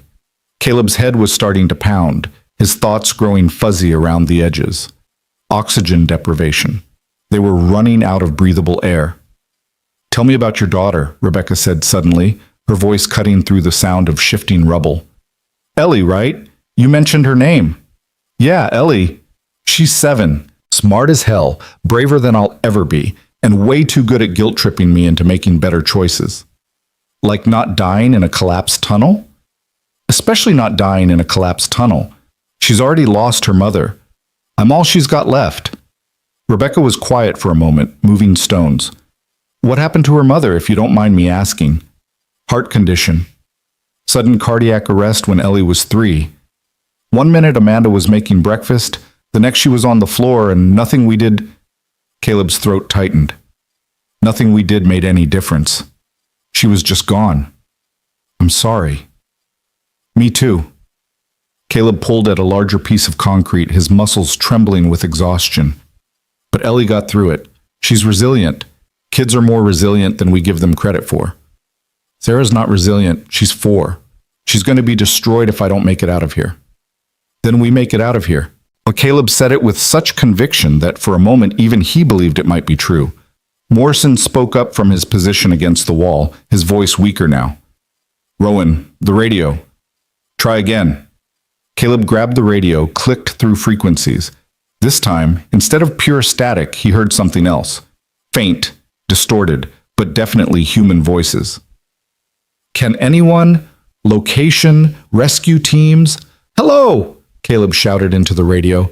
"This is Caleb Rowan. We're trapped in the service alcove near the emergency ventilation shaft. 3 of us. Fire Chief Morrison has a crush injury to his leg. Do you copy?" Static. Then, impossibly, a voice broke through. "Copy, barely reading you, heavy equipment, structural assessment, time." "How long?" Caleb pressed. "How long until you can reach us?" 12 hours, maybe more. Unstable. 12 hours. The words hit like a physical blow. They didn't have 12 hours of air, maybe 6 if they were lucky, probably less. Morrison had heard it too. His face was grim in the flashlight's glow. "Rowan, in my other pocket. There's something else." Caleb found what Morrison was talking about, a small folding knife and a piece of paper sealed in plastic. He pulled them out, confused. "What is this?" "My wife's phone number and a letter I wrote to my kids." Morrison's voice was steady, despite the pain he must be in. "If I don't make it out, I need you to make sure they get that letter." "You're going to make it out. We all are." "Don't bullshit me, Rowan. We both know the math. 12 hours to rescue, 6 hours of air at best." Morrison gestured at his trapped leg. "And I'm bleeding out slowly. Even if they get here in time, I might not be conscious to walk out." "Then I'll carry you out." "You can barely stand. Look at yourself. You're shaking from exhaustion. Your hands are destroyed. You've been underground for 7 hours straight without food or water. You're running on fumes and stubbornness." "Stubbornness got me this far. And it's going to get you killed if you're not careful." Morrison leaned his head back against the concrete. "But that letter, I need to know my kids will get it. I need to know they'll understand why I stayed, why I didn't come home." Caleb tucked the letter carefully into his own jacket. "They'll get it, but you're going to be the one to give it to them." Rebecca spoke up from where she'd been silently listening. "You both came back for strangers, for me and Sarah. You didn't have to." "Yeah, we did," Morrison said simply. "It's who we are." "My husband's going to want to meet you both," Rebecca continued. "Mark's going to want to thank you personally for saving his girls. He's probably going crazy up there right now, not knowing if we're alive or dead." "He knows Sarah's safe at least," Caleb said. "That's something. It's everything. But he's going to be a wreck thinking I'm—" Rebecca's voice caught. "I need to get out of here. I need to see my daughter again. I need to hold her and tell her everything's going to be okay." Caleb turned back to the rubble pile, attacking it with renewed determination despite his body's protests. If he could just create an opening, just a small gap to the outside, they might access better air. might buy themselves more time. An hour passed, maybe two. Time became meaningless in the darkness, marked only by the gradual dimming of Caleb's flashlight as the battery died, by the increasing difficulty of drawing breath, by the way his hands moved slower and slower as exhaustion took its toll. Morrison had stopped talking, his breathing shallow and rapid. Shock was setting in hard now, his body shutting down from blood loss and trauma. Caleb checked on him periodically, making sure he was still conscious, still present. Rebecca had curled up in a corner, conserving her energy, her face streaked with tears she probably didn't even realize she was crying. And Caleb kept digging, stone by stone, piece by piece, moving debris that didn't seem to get any smaller no matter how much he removed. His mind started to wander, exhaustion and oxygen deprivation creating hallucinations at the edges of his vision. He saw Tommy standing in the darkness, giving him a thumbs up. Saw Amanda smiling the way she used to when they were young and immortal and thought nothing bad could ever happen. Saw Ellie's face, disappointed and heartbroken when they told her daddy wasn't coming home. That image snapped him back to focus. He couldn't give up, wouldn't give up, not while Ellie was out there waiting for him. The radio crackled to life, startling all of them. "Rowan? Morrison? Can you hear us?" Caleb grabbed it. "Yes, we're here. What's your status?" "We've cleared the access shaft. We're bringing down drilling equipment to try to reach you from above. But Rowan..." The voice paused. "The structural engineers are saying the whole section could collapse completely at any moment. We're working as fast as we can, but how long? 8 hours. Maybe 10. We're doing everything we can." 8 hours. They'd been underground for nearly 9 already. The air was so thin Caleb could barely think straight. Morrison was unconscious now, his breathing barely perceptible. Rebecca was fading in and out, her body starting to shut down from stress and lack of oxygen. Caleb clicked the radio back on. "Tell Ellie. Tell my daughter that I love her.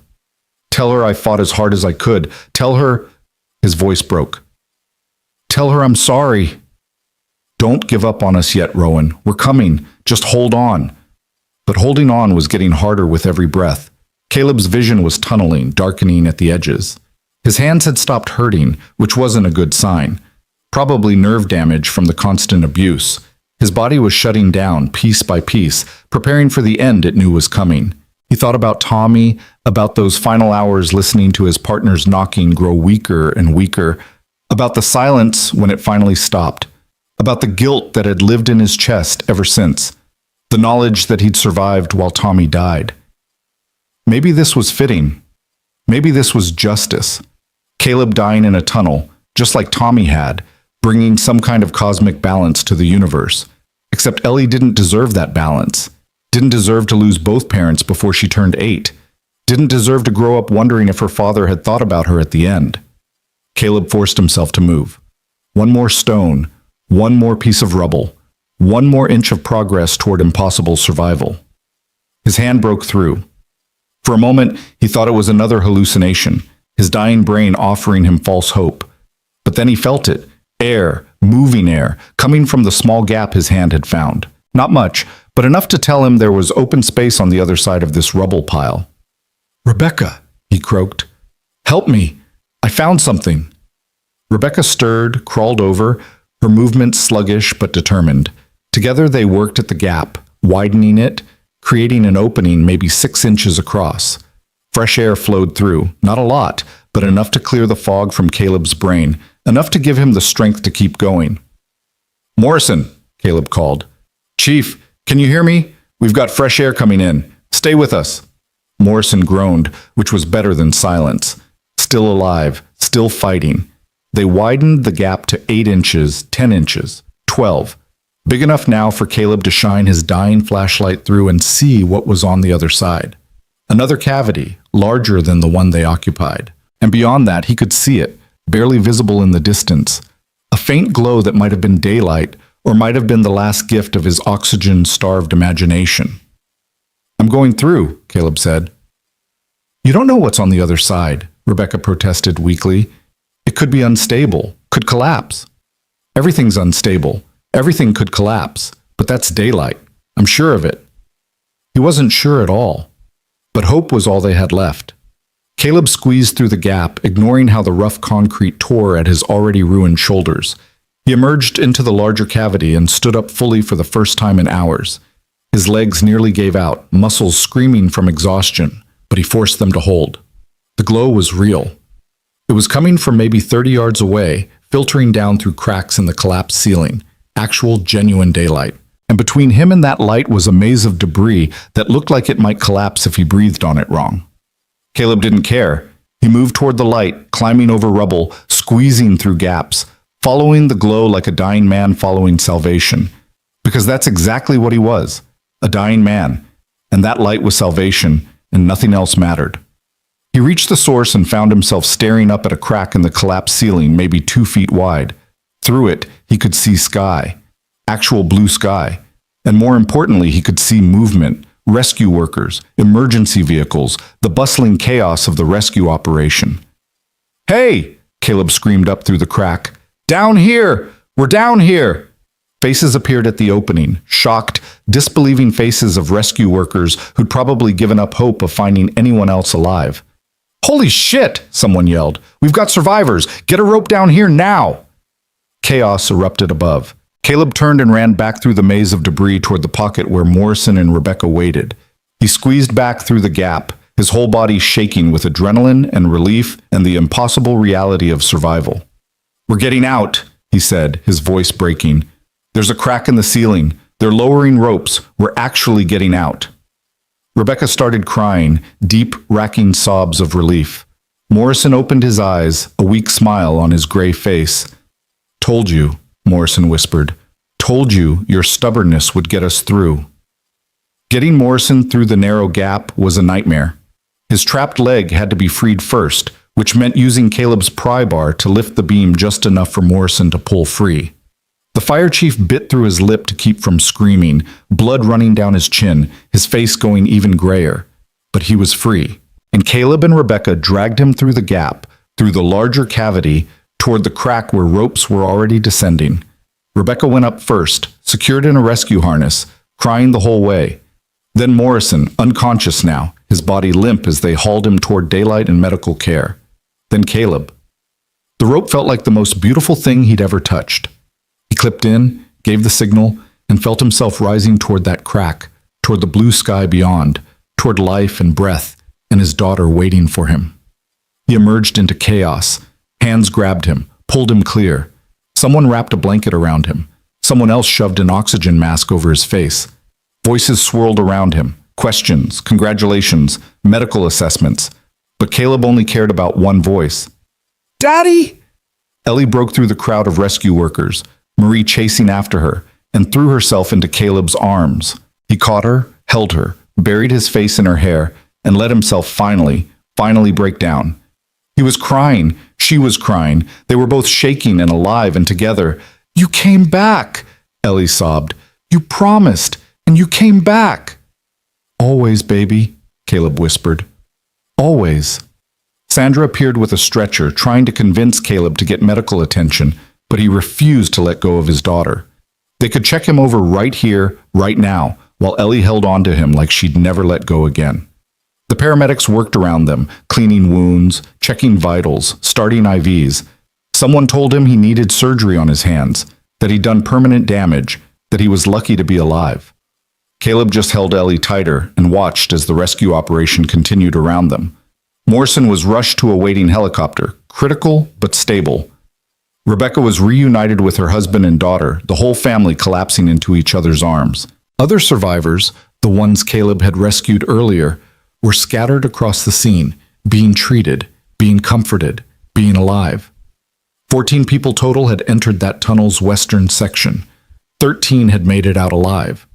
Only Marcus, Vivian's driver, had died, crushed instantly in the initial collapse, gone before he even knew what was happening. 13 saved, 1 lost. The math should have felt like a victory, but Caleb kept thinking about Marcus's grandchildren, about Vivian's guilt, about how one death was still one too many. A commotion drew his attention toward the access road, where news vans and cameras had set up.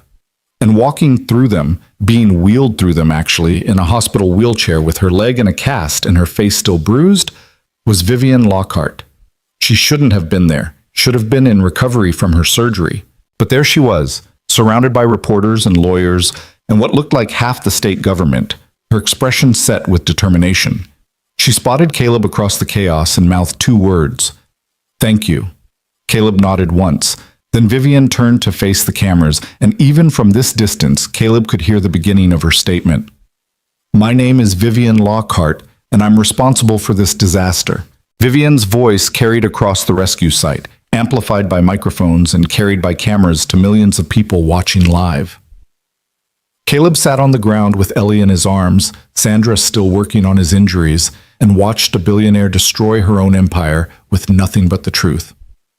"I ignored safety warnings," Vivian said, her voice steady despite the cameras, despite the lawyers frantically gesturing for her to stop, despite her father, an older man with silver hair and fury in his eyes, trying to push through the crowd toward her. "I buried geological surveys that showed the tunnel was being built on an active fault line. I approved substandard materials because they were cheaper and faster. I fired whistleblowers like Caleb Rowan, who tried to warn me that people would die because of my decisions." A reporter shouted a question that Caleb couldn't quite hear over the chaos of the rescue site. Vivian held up her hand for silence. "Marcus Chen was my driver for 15 years. He had 3 grandchildren. He died instantly in the initial collapse because I valued my career over his life. Tommy Chen died 18 months ago in a preliminary shaft collapse for the same reason. And 13 people nearly died tonight because I chose profit over safety." She paused, and even from this distance, Caleb could see tears on her face. "There is no excuse. There is no justification. There is only responsibility, and I accept it fully." Her father finally broke through, grabbed her wheelchair, tried to pull her away from the cameras. Vivian shook him off with surprising strength. "No," she said, not to the cameras, but to him. "I'm done protecting the family name. I'm done valuing Lockhart reputation over human decency. You taught me that business was everything, that success justified any compromise. You were wrong, and I was wrong to listen." The older man's face went purple with rage. "You're destroying everything I built. You built an empire on cut corners and buried bodies. I'm just making sure the world knows it." Vivian turned back to the cameras. "I'm releasing all internal documents related to the Ridgecrest Tunnel project. Every safety report, every geological survey, every decision I made that led to this disaster. And I'm calling for a full criminal investigation into Lockhart Industries, including myself. If people need to go to prison for this, and they should, I'll be first in line." Sandra finished wrapping Caleb's hands and stood back, shaking her head in wonder. "That woman just committed career suicide on live television." "No," Caleb said quietly, watching Vivian face down her father and the lawyers and the weight of her own guilt. "She just saved her soul." Ellie looked up at her father, confusion in her young eyes. "Why is she saying sorry on TV?" "Because she made mistakes that hurt people, and now she's trying to make it right." "Is that why you saved her? Because you knew she'd try to make it right?" Caleb considered the question. Had he known? When he'd crawled back into that tunnel to pull Vivian from the wreckage, had some part of him believed she was capable of redemption?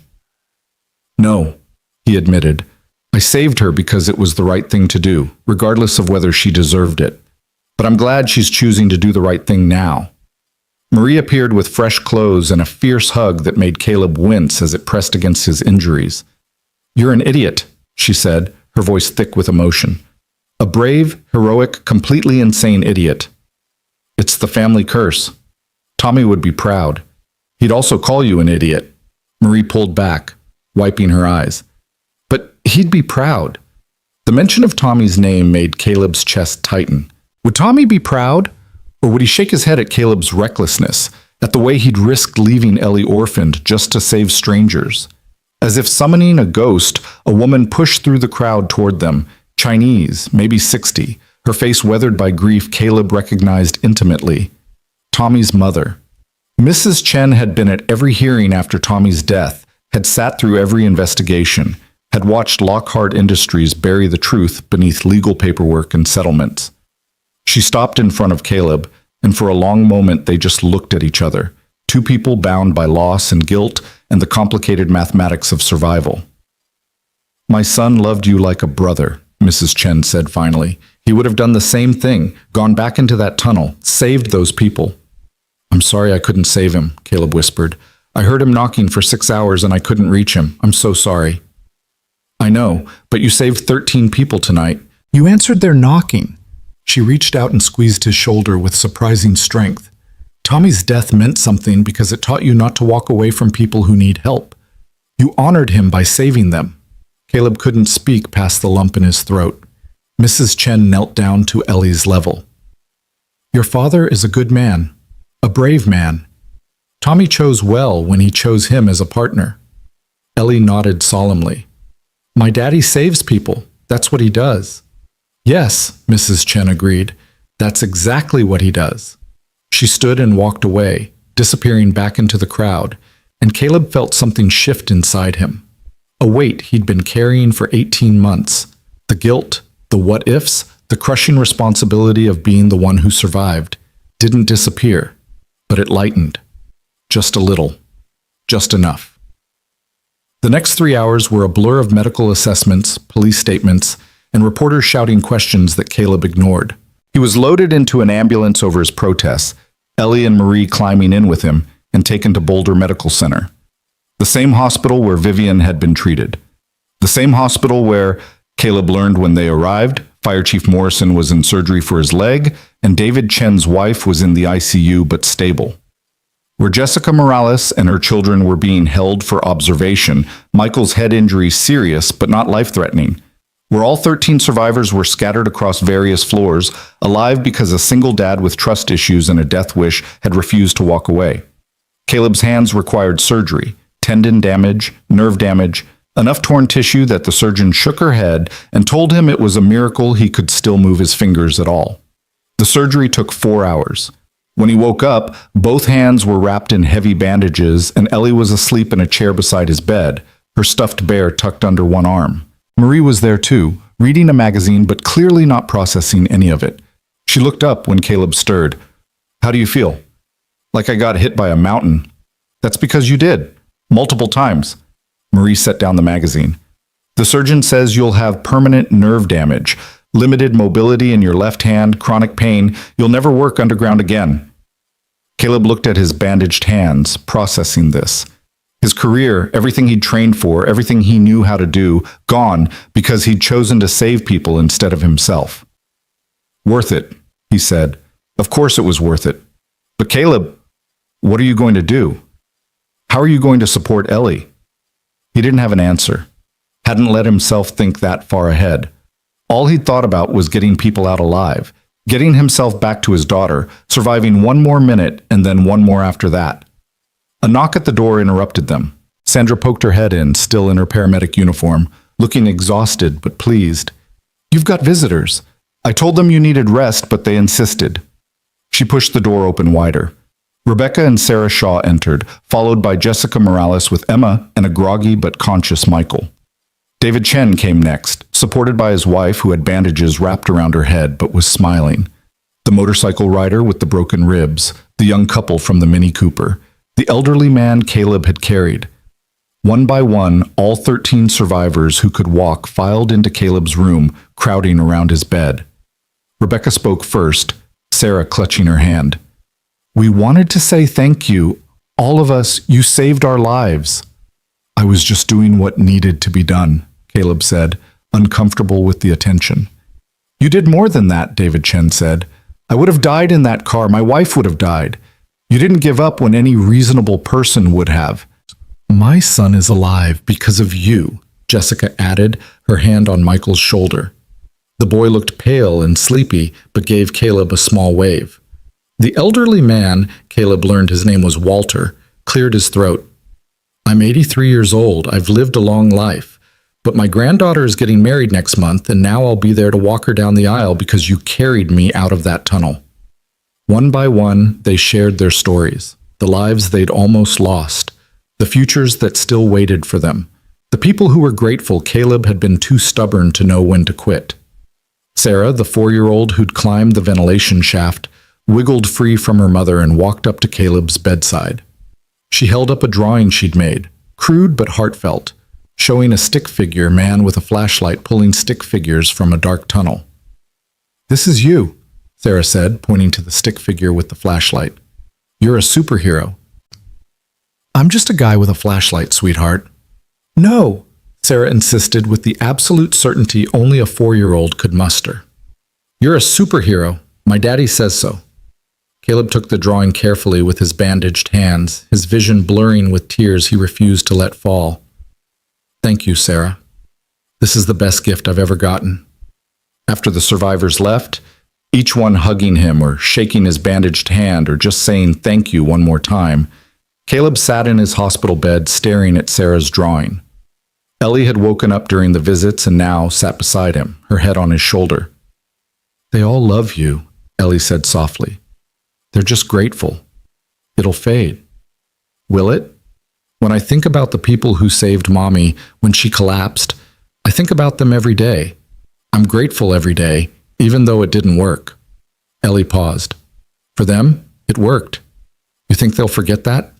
Caleb kissed the top of her head, having no answer. The next visitor arrived an hour later, after visiting hours had technically ended, but apparently nobody was enforcing rules for the man who'd saved 13 lives. Vivian Lockhart wheeled herself in, alone, without the lawyers and handlers who'd surrounded her earlier. She looked terrible, pale, exhausted, her casted leg elevated on the wheelchair's rest, her eyes red from crying or stress or both. But there was something different about her expression, something lighter, like confessing her sins had lifted a weight she'd been carrying for years. "Mr. Rowan," she said formally, "I hope I'm not disturbing you." "Ms. Lockhart," Caleb gestured at the empty chair. "You look like hell." "I feel like hell, but I'm told that's appropriate given my circumstances." Vivian positioned her wheelchair beside his bed. "I saw the survivors leaving, all 13 of them. 14 entered. Marcus didn't make it." "I know." Vivian's voice cracked slightly. "His family is suing Lockhart Industries. Good. They should. They should take everything." "Will they? Take everything?" "Probably. The documents I released show gross negligence, criminal misconduct, systematic fraud. The company will be dismantled. My father will likely go to prison. I'll definitely go to prison." She smiled, and it was almost genuine. "I'm told the federal prosecutors are very interested in talking to me." "You could have run, left the country. Your family has resources." "Yes. And 6 months ago I would have. Would have let lawyers handle everything, would have hidden behind corporate protections and family money." Vivian looked at her bandaged leg. "But I spent 90 minutes under that tunnel with a steel beam through my leg, thinking I was going to die. And all I could think about was my daughter. How I barely knew her. How I'd chosen everything else, money, power, success, over being her mother, over being a decent human being." "You're getting a second chance," Caleb said. "Not everyone does. Thanks to you. You gave me that second chance when you came back for me." Vivian met his eyes. "You could have left me there. Should have left me there. I killed your partner." "Yeah, you did." "And you saved me anyway." "Yeah, I did." They sat in silence for a moment, then Vivian reached into her bag and pulled out an envelope. "This is a check. $10 million. It's from my personal accounts, not company money. I want you to have it." Caleb stared at the envelope like it was a snake. "I don't want your money." "I know. That's why I'm giving it to you instead of to someone who'd take it gladly." Vivian set the envelope on his bedside table. "Your hands are ruined. You can't work underground anymore. You have medical bills, a daughter with a heart condition that requires ongoing care. This money isn't payment for saving me. It's not guilt money. It's practical money because you destroyed your hands saving people I should have protected in the first place. I don't need charity from you. It's not charity, it's responsibility. I'm responsible for those injuries. The least I can do is make sure you can take care of your daughter without working yourself to death at some job that doesn't use your skills." Caleb wanted to refuse. Wanted to throw the money back in her face, tell her she couldn't buy forgiveness or redemption or whatever she was looking for. But he looked at Ellie sleeping in the chair, thought about her medical bills, thought about the reality of trying to find work with ruined hands and no career prospects. Pride was expensive. Ellie's future was more important than his ego. "I'll take it," he said quietly. "For Ellie, not for me." That's all I ask. Vivian wheeled herself toward the door, then paused. Mr. Rowan? When my daughter visits me in prison, and she will, I've already made arrangements. I'm going to tell her about you. About how a man I'd wronged saved me anyway. About how choosing to do the right thing, even when it costs you everything, is the only choice worth making. Tell her about Marcus instead, and Tommy. Tell her that choices have consequences, and the people who pay them aren't always the ones who made the choice. I'll tell her that too. Vivian opened the door. Thank you, Mr. Rowan. For my life. For my second chance. For reminding me that redemption is possible, even for people like me. Then she was gone, and Caleb was left staring at an envelope containing more money than he'd earned in 20 years of underground work. The next weeks blurred together in a haze of surgeries, physical therapy, and media attention Caleb desperately wanted to avoid. News outlets called him a hero. Politicians wanted to give him awards. Strangers stopped him on the street to thank him for restoring their faith in humanity. Caleb hated all of it. He wasn't a hero. He was just someone who'd heard knocking and answered, the way Tommy had taught him, the way anyone should. But the world didn't see it that way. The world wanted heroes, wanted someone to celebrate in the midst of tragedy, and whether Caleb liked it or not, he'd become that someone. The investigation into Lockhart Industries moved with surprising speed. Vivian's document release had provided prosecutors with everything they needed. Indictments came down within a month. Vivian pleaded guilty to all charges, refusing to fight or deflect blame. Her father fought everything, hired the best lawyers money could buy. But the evidence was overwhelming. The contractor, Meridian Construction, was dissolved, its leadership jailed. Safety regulations were rewritten. Laws were passed. Marcus's family received a settlement. Tommy's family received a settlement. The 13 survivors received settlements, and Caleb received more offers than he knew what to do with. Job offers, speaking engagements, movie deals. Everyone wanted a piece of the man who'd saved 13 lives. He turned down almost everything, accepted a position as a safety consultant, ironically for the same state agency that should have caught Lockhart Industries violations in the first place. The work was mostly desk-based, analyzing reports and conducting inspections. His ruined hands could handle it. It paid well enough to support Ellie without touching Vivian's money, which he'd put in a trust fund for his daughter's future. Fire Chief Morrison lost his leg below the knee, but kept his job, working from a desk and training new recruits with the kind of wisdom only near-death experiences could provide. He and Caleb met for coffee once a month, two men who'd faced death together and somehow lived to talk about it. The survivors stayed in touch, created a group chat, met quarterly for dinners where they told their stories, remembered their trauma, celebrated their survival. Caleb went to a few of these gatherings before realizing they needed each other more than they needed him. His presence turned the dinners into thank you sessions instead of healing sessions. But he stayed close with Sarah Shaw and her family. The little girl who'd climbed through the ventilation shaft sent him drawings regularly, always pictures of superheroes, always with a man who looked suspiciously like Caleb holding a flashlight. 6 months after the collapse, Caleb stood with Ellie at a memorial near the sealed tunnel entrance. The mountain had been deemed too unstable to reopen the tunnel, so it had been permanently sealed and designated as a memorial site. A simple stone monument had been erected, bearing Marcus's name and a plaque honoring all who'd been affected by the disaster. Flowers surrounded it, fresh ones, replaced weekly by people who still remembered. Vivienne was there too, serving the first months of her prison sentence, but granted special release to attend the dedication. She stood, not sat, her prosthetic leg hidden beneath tailored pants, beside a young girl who must have been her daughter Lydia. The resemblance was striking. The ceremony was brief. Morrison spoke. A local pastor said prayers. The governor, who'd attended the tunnel's grand opening 6 months earlier, gave a speech about safety and accountability that rang hollow but well-intentioned. Then Vivian stepped forward. She wasn't scheduled to speak, but nobody stopped her. "My name is Vivian Lockhart," she said, her voice carrying across the gathered crowd. "I'm responsible for Marcus Chen's death. I'm responsible for the collapse that nearly killed 13 others.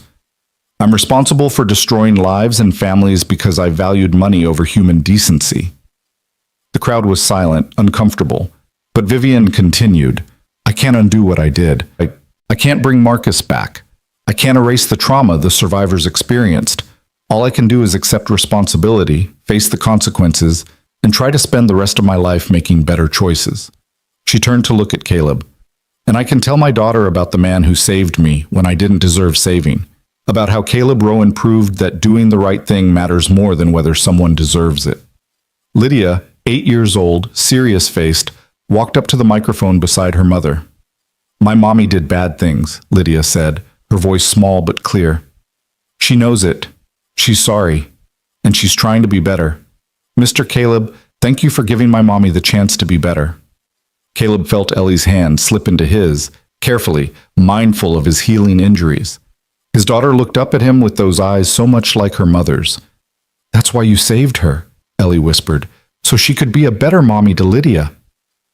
Was it? Caleb didn't know. In that moment, pulling Vivian from the wreckage, he hadn't been thinking about her potential for redemption or her daughter or any noble purpose. He'd just been thinking about Tommy's voice in his memory, about promises made to his dead partner, about not walking away when someone needed help. But if Vivian's second chance meant Lydia got a mother who was present, who was trying, who was better, then maybe that was reason enough. The ceremony ended. People dispersed. Vivian's guards escorted her back to the prison transport, but not before she and Lydia stopped by where Caleb stood with Ellie. The two girls looked at each other, 7 and 8 years old, both shaped by their mother's absences, both learning to navigate life with single parents who were trying their best. Do you want to see my drawings? Ellie asked suddenly. I draw stories about brave people. I like stories, Lydia said shyly. The girls moved a few feet away, Ellie pulling out her ever-present sketchbook. Vivian and Caleb watched them, two parents bound by circumstances neither had chosen, but both were learning to accept. She's beautiful, Caleb said. Your daughter. So is yours. You've done well with her. I've tried. That's all any of us can do. Vivian was quiet for a moment, then, I meet with prosecutors next week. They want details about other projects, other corners cut. It's going to destroy what's left of Lockhart Industries completely. And you're going to tell them everything. Every detail. Every decision. Every person who was involved. She paused. My father isn't speaking to me. Most of my family has disowned me. But Lydia writes me letters every week, tells me about school and friends and her life. For the first time since she was born, I actually know my daughter. Prison's an expensive way to find yourself. I deserve expensive. Vivian watched Lydia laugh at something Ellie had drawn. But she doesn't. She deserves a mother who's present, even if that mother can only visit from behind prison glass for the next few years. The guards called for Vivian. Time was up. She hugged her daughter goodbye, a long hug, genuine, full of love that Caleb suspected was new for both of them. As the prison transport pulled away, Lydia stood beside Ellie, both girls waving. Then Lydia turned to Caleb. My mommy says you're a hero. I'm not. I'm just someone who helps people. That's what heroes do, Lydia said with absolute certainty. They help people who need it. Out of the mouths of babes. Caleb looked at Ellie, who was grinning at him with that expression that meant she agreed with every word. Come on, he said, holding out his hands. Each girl took one, carefully, gently, aware of his injuries. Let's go home. They walked toward the parking lot, leaving the memorial behind. Morrison waved from his truck, his prosthetic leg visible as he climbed into the driver's seat. Mrs. Chen stood by her car, giving Caleb a small nod of acknowledgement. The 13 survivors, those who'd come to the ceremony, watched him go with expressions of gratitude and respect. And Caleb felt, for the first time in 18 months, like maybe Tommy would be proud. Like maybe surviving when his partner died wasn't something to feel guilty about, but something to honor by living well, by saving others, by teaching his daughter that doing the right thing mattered more than doing the easy thing. Ellie squeezed his hand. Daddy, can we go to the mountains, the safe ones, and look at stars like you promised? Absolutely. Tonight. We'll pack up the telescope and drive up to Morrison Lake. Just you and me and the stars. And maybe we can talk about Mommy? Tell stories about her? As many stories as you want, sweetheart. They reached the car, Caleb's old Explorer, still sporting the cracked windshield and the dent in the roof from where debris had hit it during the initial collapse. He should probably get a new car with Vivian's money, but this one had carried them through hell. It deserved to keep carrying them forward. As they drove away from the memorial, the mountain looming behind them, Ellie pulled out her sketchbook and started drawing. Caleb glanced over at her work and saw what she was creating. Not superheroes or rescue scenes, but a simple image of a family. A mother, a father, and a daughter holding hands beneath a starry sky. "That's us," Ellie said. "Before. When we were all together. That's beautiful, baby." And this... She turned the page, showing him her next drawing. "This is us now, you and me. Still together, still family." The drawing showed a father and daughter holding hands, standing at the base of a mountain with light breaking over its peak. Behind them, two figures stood in shadow, a woman and a man, watching over them. Amanda and Tommy, Caleb realized. The people they'd lost, still present in memory, still part of their story. "We're still family," Ellie said firmly, "even though some people are missing. We're still us." Caleb had to pull over because his vision had blurred too much to drive safely. He parked on the shoulder and pulled Ellie into a hug. This fierce, brilliant, brave girl who'd somehow learned to navigate loss better than he had. "I love you," he said. "More than mountains, more than tunnels, more than breathing. You're my whole world, Ellie." "I know, Daddy. That's why you always come back." They sat there for a while, father and daughter, survivors of different tragedies, holding on to each other as traffic passed and the sun moved across the sky and life continued its steady march forward. Eventually, they pulled back onto the road and drove toward home, toward dinner and homework and the comfortable routines of evening. Toward a future neither of them had been sure they'd reach. Toward the mountains, the safe ones, where they'd watch stars appear one by one and tell stories about the people they'd lost and the people they'd saved and the complicated, beautiful mess of living. Behind them, the sealed tunnel stood silent in the mountain's shadow. A tomb for one man, a miracle for 13 others, a turning point for everyone involved. The mountain had taken its toll and given back survivors, had destroyed and preserved, had killed and created heroes in equal measure.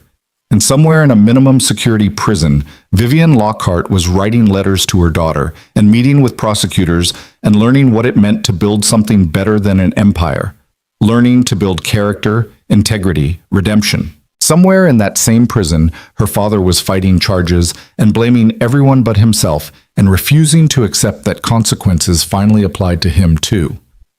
The mountain didn't care about either of them. The mountain just was, eternal, patient, waiting for the next group of humans to test themselves against its weight. But Caleb cared. Cared about the people he'd saved and the people he'd lost. Cared about teaching Ellie that heroism wasn't about being fearless, but about being afraid and helping anyway.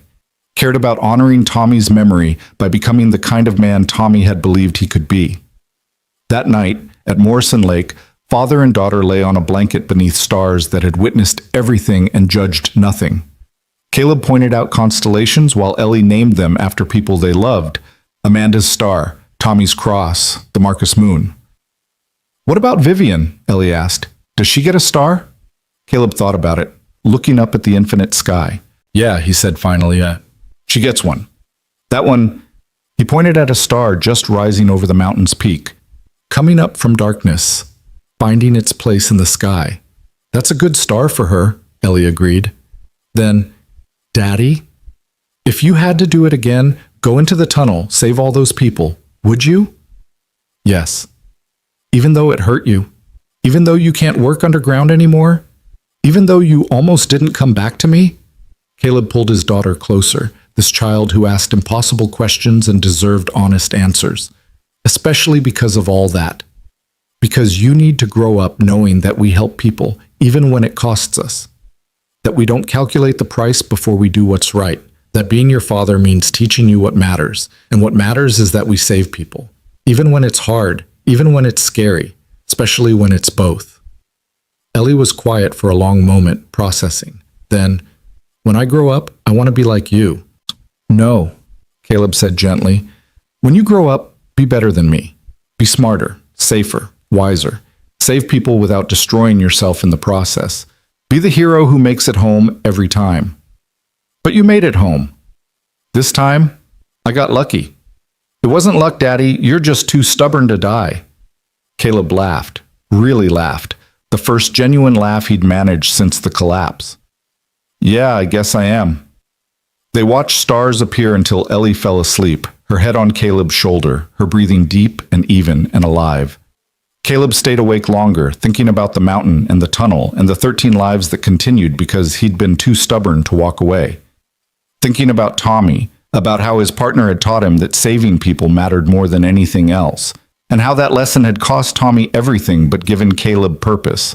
Thinking about Vivienne, about how redemption was possible even for people who'd done terrible things, as long as they were willing to face the truth and accept the cost. Thinking about all the small moments that had led to this one. Amanda's death teaching him that life was fragile, Tommy's death teaching him that walking away was sometimes worse than dying, Ellie's birth teaching him that some things were worth any sacrifice. The mountain rose behind them, dark against darker sky, stars scattered across its peak like promises. Somewhere beneath it, the tunnel still existed, crushed and buried, holding its dead and its secrets. But up here, in the clean mountain air, with his daughter sleeping safe beside him, Caleb felt something he hadn't felt in years. Peace. Not the peace of forgetting or the peace of being finished. The peace of knowing he'd done what needed doing, saved who needed saving, honored the promises he'd made to the people he loved. The peace of having fought until dawn and lived to see another day. As the stars wheeled overhead and the night deepened around them, Caleb whispered words into the darkness, sending them out to wherever Tommy might be listening. I heard the knocking, brother. I answered. I didn't walk away, just like you taught me. And somewhere in the universe, Caleb liked to think Tommy heard him and smiled, proud of the man his partner had become, glad that his death had taught lessons worth learning, satisfied that his memory lived on in the people Caleb saved and the daughter he was raising to understand that helping others was never the wrong choice. The mountain stood silent witness to it all, patient and eternal, waiting for tomorrow's dramas to unfold. But tonight, beneath its watchful presence, a father and daughter slept peacefully under the stars, survivors both, their futures uncertain, but their present secure. And in the morning, when Ellie woke and asked her father if they could visit the memorial again, bring flowers for Marcus and Tommy, Caleb would say yes to remembering the dead, yes to honoring the survivors, yes to teaching his daughter that life was about showing up for people even when, especially when, it was hard. Because that was what heroes did. Not because they were fearless, but because they were afraid and helped anyway.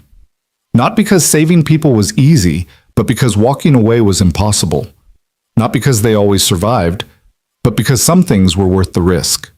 And in the end, that single truth that helping people mattered more than the cost was worth more than all the empires Vivienne Lockhart had ever built, more than all the money her father had ever earned, more than anything except the small hand that would slip into Caleb's when they got home and the voice that would say, I love you, Daddy, one more time. Everything else was just details. Everything else was just survival. But this was living.